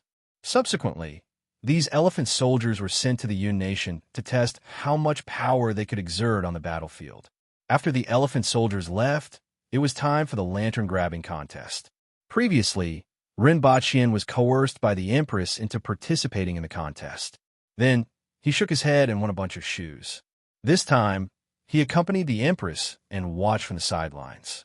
The two of them were whispering to each other throughout the contest, and it was quite a public display of affection. 2 days after the lantern-grabbing contest, there was another very important matter.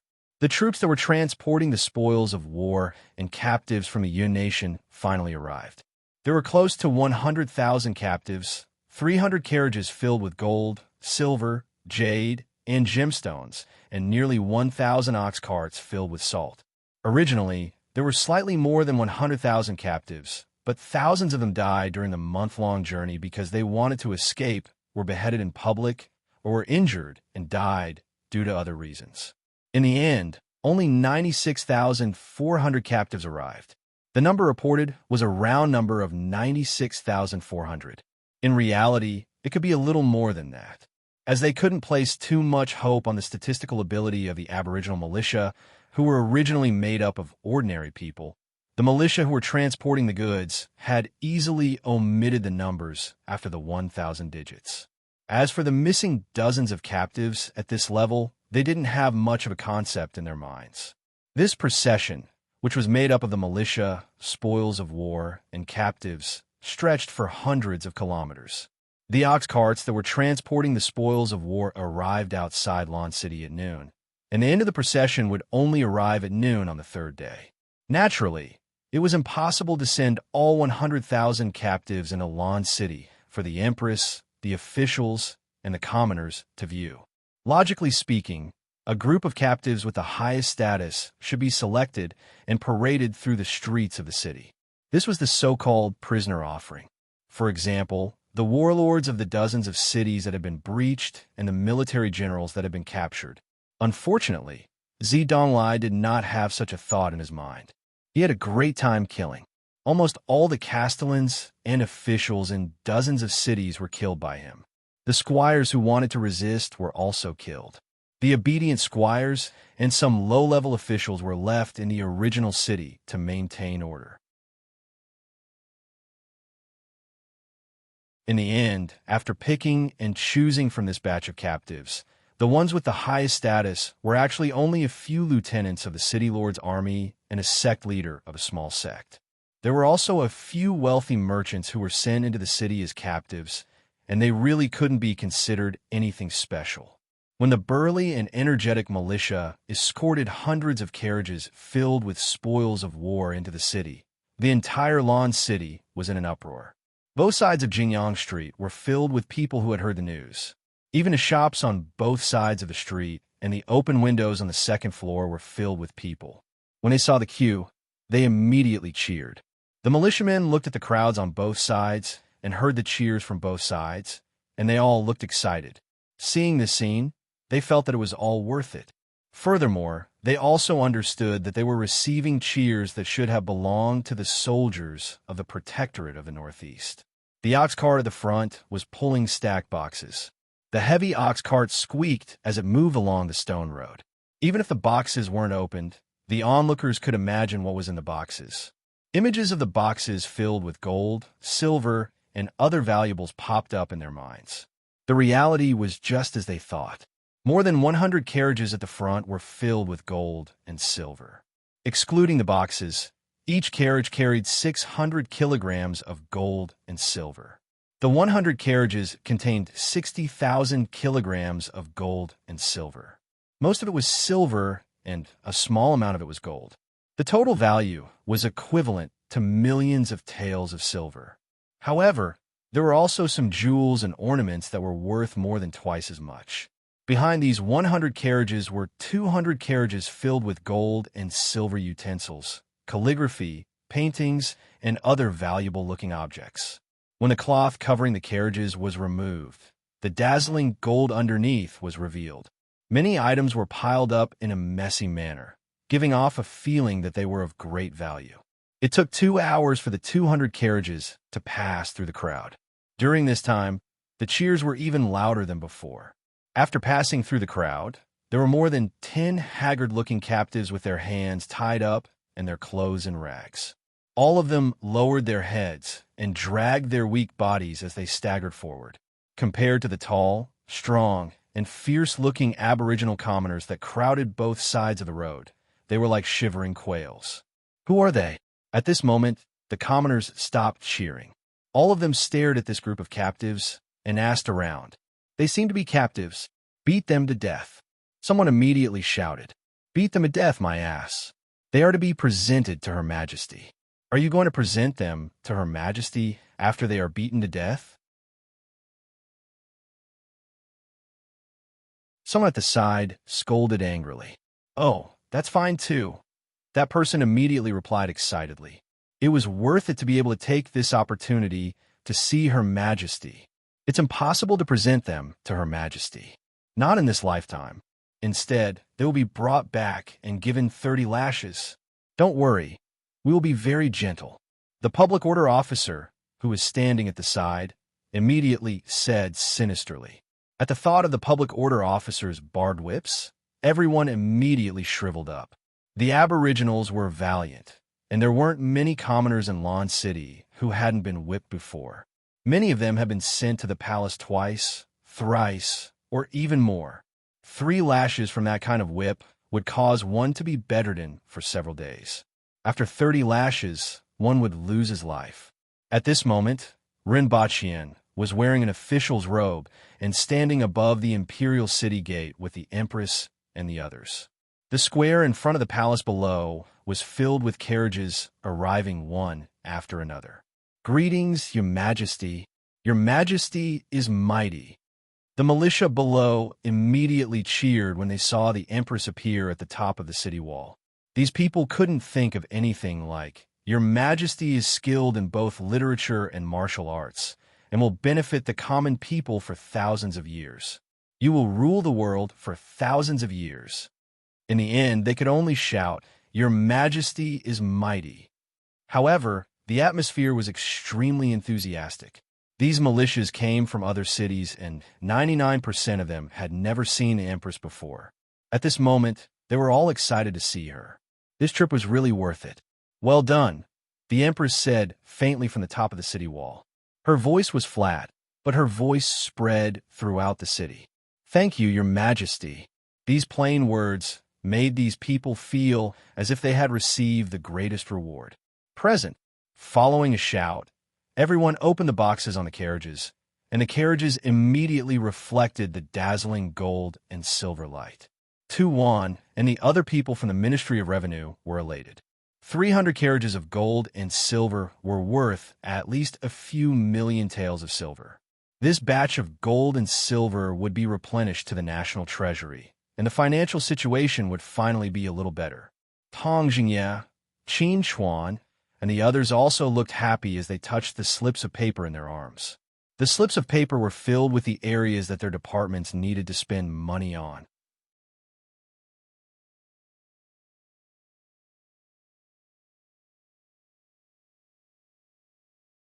Chapter 6:21. After looking at the spoils of war, the Empress ordered them to be sent to the Ministry of Revenue for inventory. She then ordered the dozen captive representatives to be brought to the palace hall.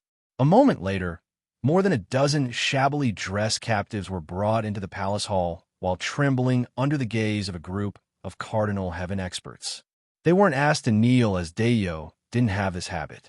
They just stood there and let everyone watch them. However, this kind of watching was close to torture for them.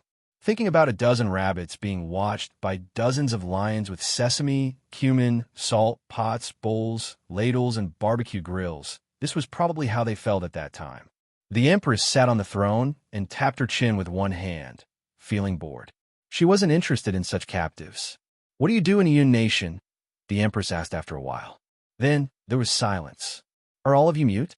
How dare you not answer Her Majesty's question? You must be tired of living." Lien Liang widened his eyes and emitted a bone-chilling, murderous aura. Spare us, Your Majesty."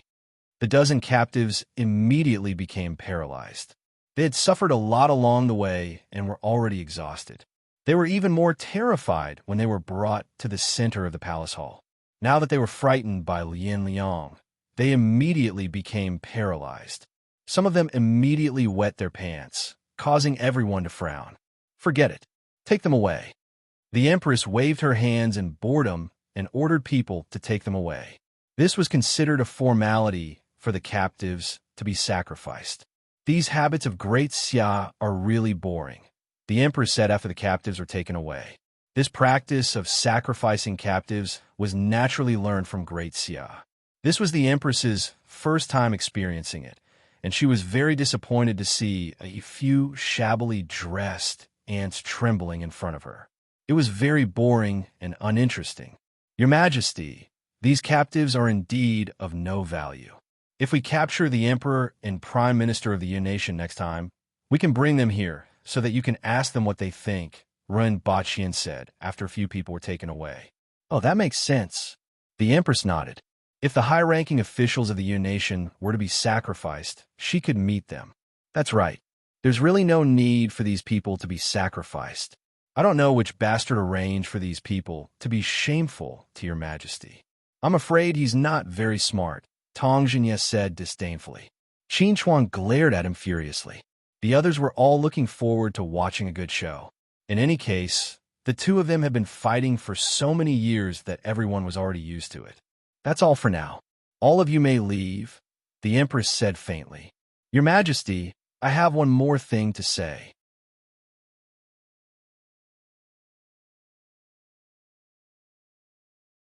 Seeing that the Empress had spoken, Tong Jinye hurriedly stepped forward and said, "Your Majesty, currently, Mount Damo produces close to 200,000 kilograms of iron every month.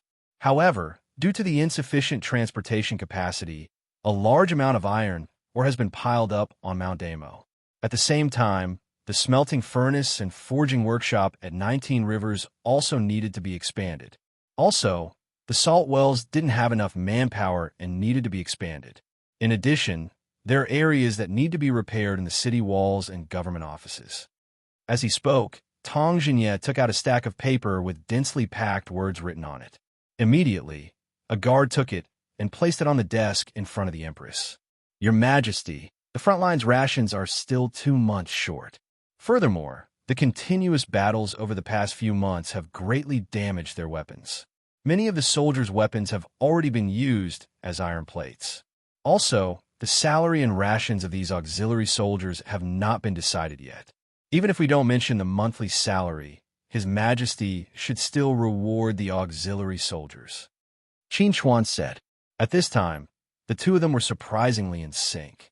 "Your Majesty, the Ministry of Revenue only allocated 50% of last year's salary and is still short by half. If we don't distribute it, I'm afraid that many officials won't be able to eat meat." Xiong Yaohe, the Minister of Rights, followed closely behind. It was a classic case of not eating meat. However, there was nothing wrong with it.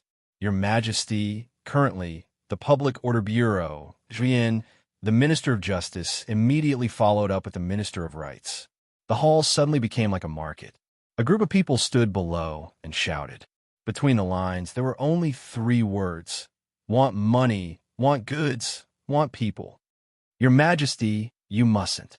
Last year, many of the cities in the north suffered losses, and the allocation of money and rations consumed more than half of the national treasury.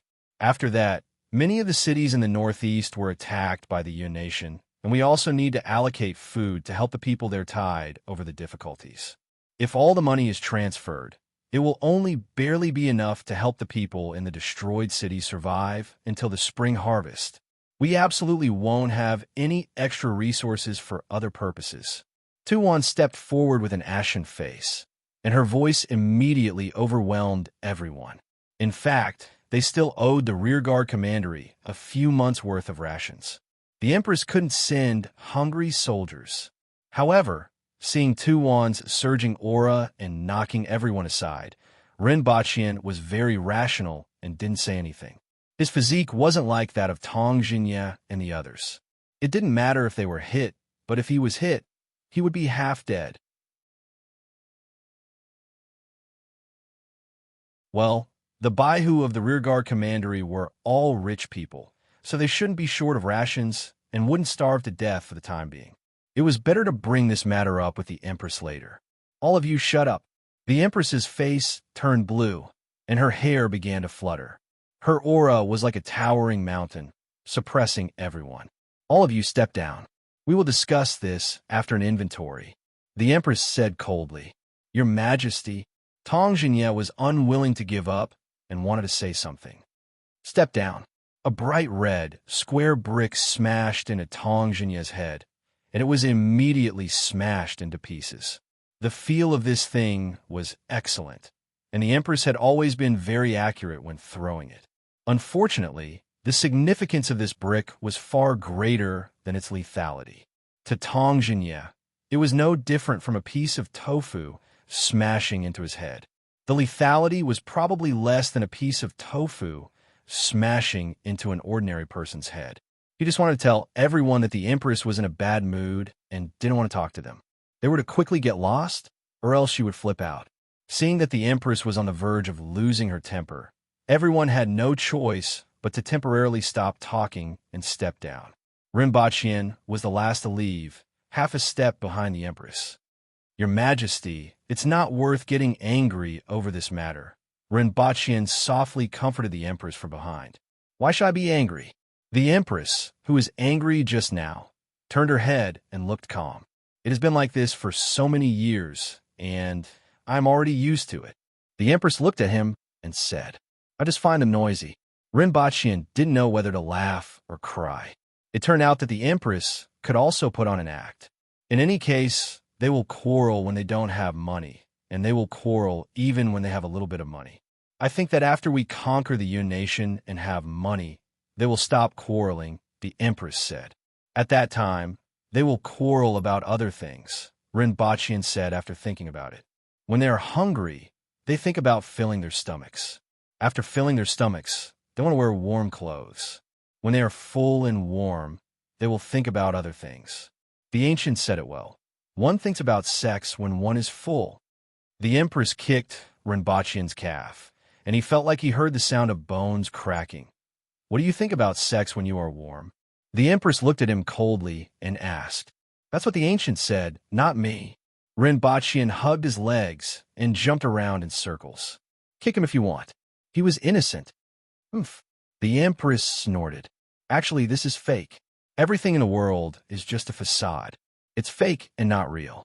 If I feel pain, then it will be painful. If I see through this illusion, then I won't feel pain. Umaba. Rinpochian took a long time before putting his leg down. He tried his best to maintain a calm expression and act like an enlightened monk. These days, he had made great progress in his study of Buddhist scriptures. At this moment, he felt that learning Buddhism was really good. Sometimes, it was very useful. It was just like calming one's heart and cooling down naturally. The Empress kicked his other leg, following which she softened her tone and asked gently, "Does it hurt?" Rinpoche's face twitched.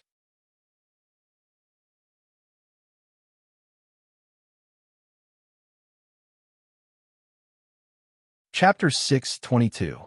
3 days later, Rinpoche brought his men out of the city and went to the captive camps to take a look. The situation made him frown. It was filthy, chaotic, and lifeless. Nearly 100,000 people were held in 3 captive camps. There were more than 30,000 people in each camp, and they were sleeping directly on the ground. Rinpoche didn't know where Tongzhinya's previous arrangements went.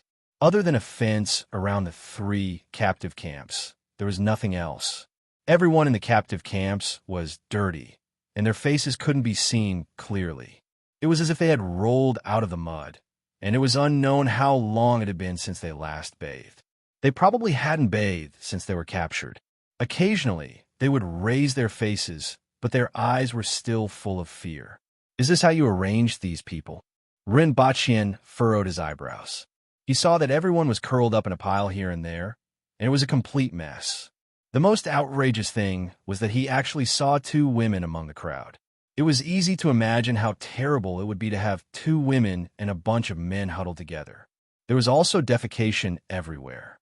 From the moment he entered the camp, he had been smelling the lingering stench, which mixed with the rancid smell of the captives, almost making him faint. A large number of fly-like insects flew around the camp, annoying people. However, many of the captives couldn't be bothered to drive the insects away, even if they landed on their bodies. "Sir, what's the problem?" Accompanying Rinpoche was a captain and a few captains. They were all transferred from the protectorate of the center to be the backbone of this auxiliary army. They were surprised to hear Rinpoche's words. They looked at these people and felt that they were very honest. Those who stirred up trouble had all been killed. "Do you know what these people are used for?" Rinpoche asked. "I don't know, sir," the captain answered honestly. "We need them to repair roads, bridges, cities, and mines. There are many things for them to do. If we want them to do these things, we first have to keep them alive and well. Only living people can do things. We didn't ask you to painstakingly escort them here from the Yun Nation so that their corpses can be buried in the soil to become fertilizer after they die." "Oh, I really thought they were going to be buried. It said that the crops grow especially well when the corpses are buried." The commandant had a simple and honest look on his face. Last year, hundreds of thousands of corpses were buried in the north. After that, the crops in the north grew extremely well. "If they are dead, should I drag you to mine and build roads?" Rinpoche really wanted to get someone to dig a hole and bury him. "Sir, what should we do?" The captain scratched his head and looked at Li Yi. Although it was a little dirty, it was still quite stable. These people wouldn't die if they were given food. "Let's continue watching first," Rinpoche said with a straight face. He continued to walk around the captive camp and discovered more problems. Many of them were injured and moaning on the ground. However, there was no one to take care of them and no doctor to treat them. Many of their wounds were rotten and smelly. Those who were still alive were considered lucky. It was estimated that many of the people who had died along the way were injured like this. Moreover, many of the injuries on these people's bodies were caused by the journey. He didn't even need to ask to know how it was caused. During this period of time, he saw them eating once. The food was unexpectedly good. It was meat soup filled with fragrant fatty meat and vegetables. When it was time to eat, it was chaos again. Pushing, trampling, and even brawling could be seen. The militiamen didn't seem to be surprised. They only went in with sticks and smashed the heads of more than a dozen people at the height of the disturbance. They even broke the limbs of 2 people to make the captives behave. They didn't care about anything else. After roughly walking around the 3 captive camps, Rinpoche first ordered everyone to take a bath and set up some public toilets. He then frowned and returned to the palace before starting to write at a great speed. The situation in the captive camps had to be improved. These people couldn't be left lying on the ground. They also needed to build simple residences and improve their living conditions. Otherwise, not to mention the dew every morning and evening. A heavy rain would cause many of them to fall ill. If the weak ones didn't receive timely treatment, their lives would be very short. Then, some ordinary doctors and apprentices would be assigned to them, so that they wouldn't die from minor illnesses that could be cured with a few herbs. The most important thing was the various systems. The systems for these captive camps had to be set up first. Nothing could be accomplished without rules. With rules, there would be order. With order, these captives would be able to survive. The first rule was the formation of the captives. These captives were to be organized into 10 large groups with 10,000 people in each group. Each large group was divided into 10 middle groups with 1,000 people in each group. Further down were the small groups with 100 people in each group. Further down were the small groups with 10 people in each group. At the same time, a captive would be selected to be the team leader to manage the group. The Aboriginal militiamen would be the team leader, and the captives with high prestige would be the deputy team leader to assist in the management. In the future, all the actions of these captives would be done in small groups, regardless of whether it was work or living quarters. At the same time, men and women weren't allowed to mix in the small groups. Even if they were from the same family, they had to be separated. The most important thing was to implement the punishment system. If one person in the small group ran away, the whole small group would be punished. If one group ran away, the whole small group would be punished. At the same time, if someone in the small group caused trouble, everyone in the small group would be punished. If there was any negligence in the work of the small group, the entire small group would be punished. Following which, Rinpoche wrote down dozens of rules, including everything that he had seen and everything that he could think of. This included everything from going to work in the morning, eating, finishing, sleeping, hygiene, daily behavior, and everything else. With these systems in place, the captive camps should be able to look more presentable. If there were any problems in the future, he could just add more to the list. However, there was an extremely important rule that he noted on another piece of paper. As a modern person, he wasn't used to using some people as slaves forever. He also understood that people needed a certain amount of hope to survive. He also understood the significance of a little hope for these captives. They would struggle to grasp the light in the darkness that was the size of a firefly. Rinpoche needed to give them hope, and they would continue to move toward that little bit of hope and grasp it tightly.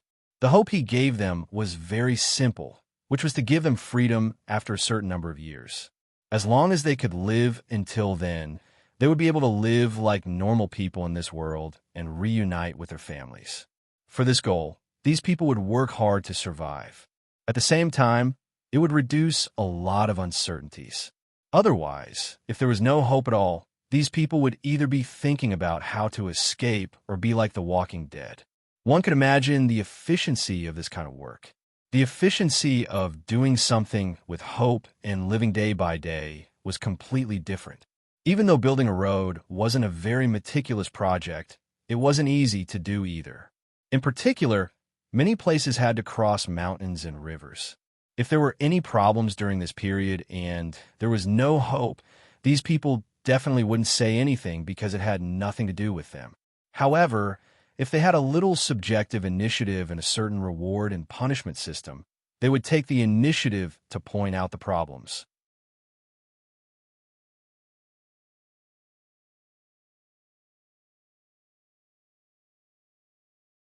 Chapter 624. Rinpoche sat in the garden for a long time with a pensive look on his face. It was as if he was recalling his lost youth and running under the sunset. Are you in a bad mood because you didn't disturb them? It was rare for the Empress to show concern for him. Her voice was soft and gentle. If it was any other time, Rinpoche would definitely take advantage of her and climb as high as he could. However, he was preoccupied with other matters at this moment, so he didn't pay too much attention to it. It's not that I'm in a bad mood. Rinpoche sorted out his emotions, sat up straight, and said, in fact, what they said was right in some aspects. Just let those people work and give them their freedom. There's no need to pay them. Oh, the Empress replied plainly. She continued to look at him, as if she wanted to see through his inner thoughts. Did he give up so quickly? If that was the case, she would be disappointed.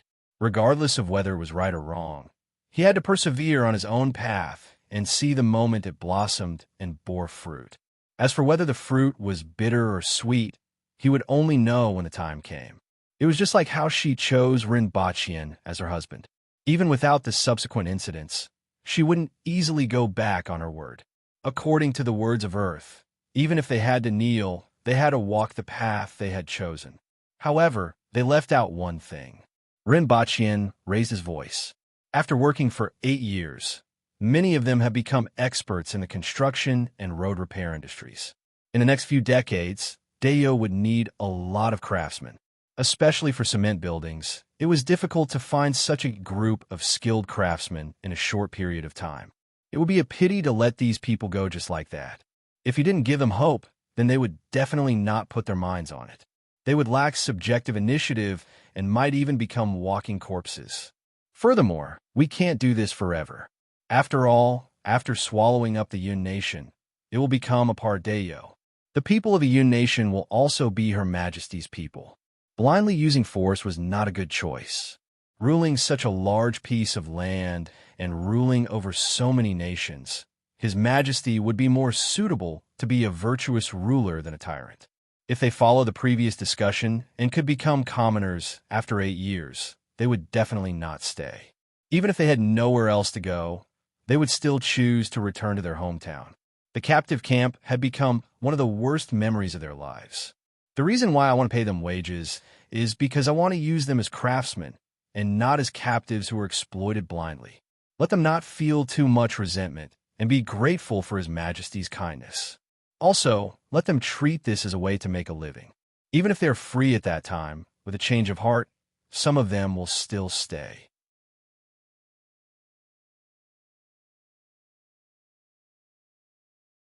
Even some of those who leave will return to this line of work when they have nowhere else to go. They will not feel too much resentment in their hearts. Oh, the Empress nodded thoughtfully. At the same time, there's one more thing. Dayo doesn't just need 100,000 captives. They might need hundreds of thousands or even millions of captives. With so many people, if they all returned home and returned to society, it would have a certain impact on the Yun Nation that had just calmed down. One had to know that these people were people who had nothing. When the time came, there would definitely be people who would take risks out of desperation. This would not be beneficial to the rule.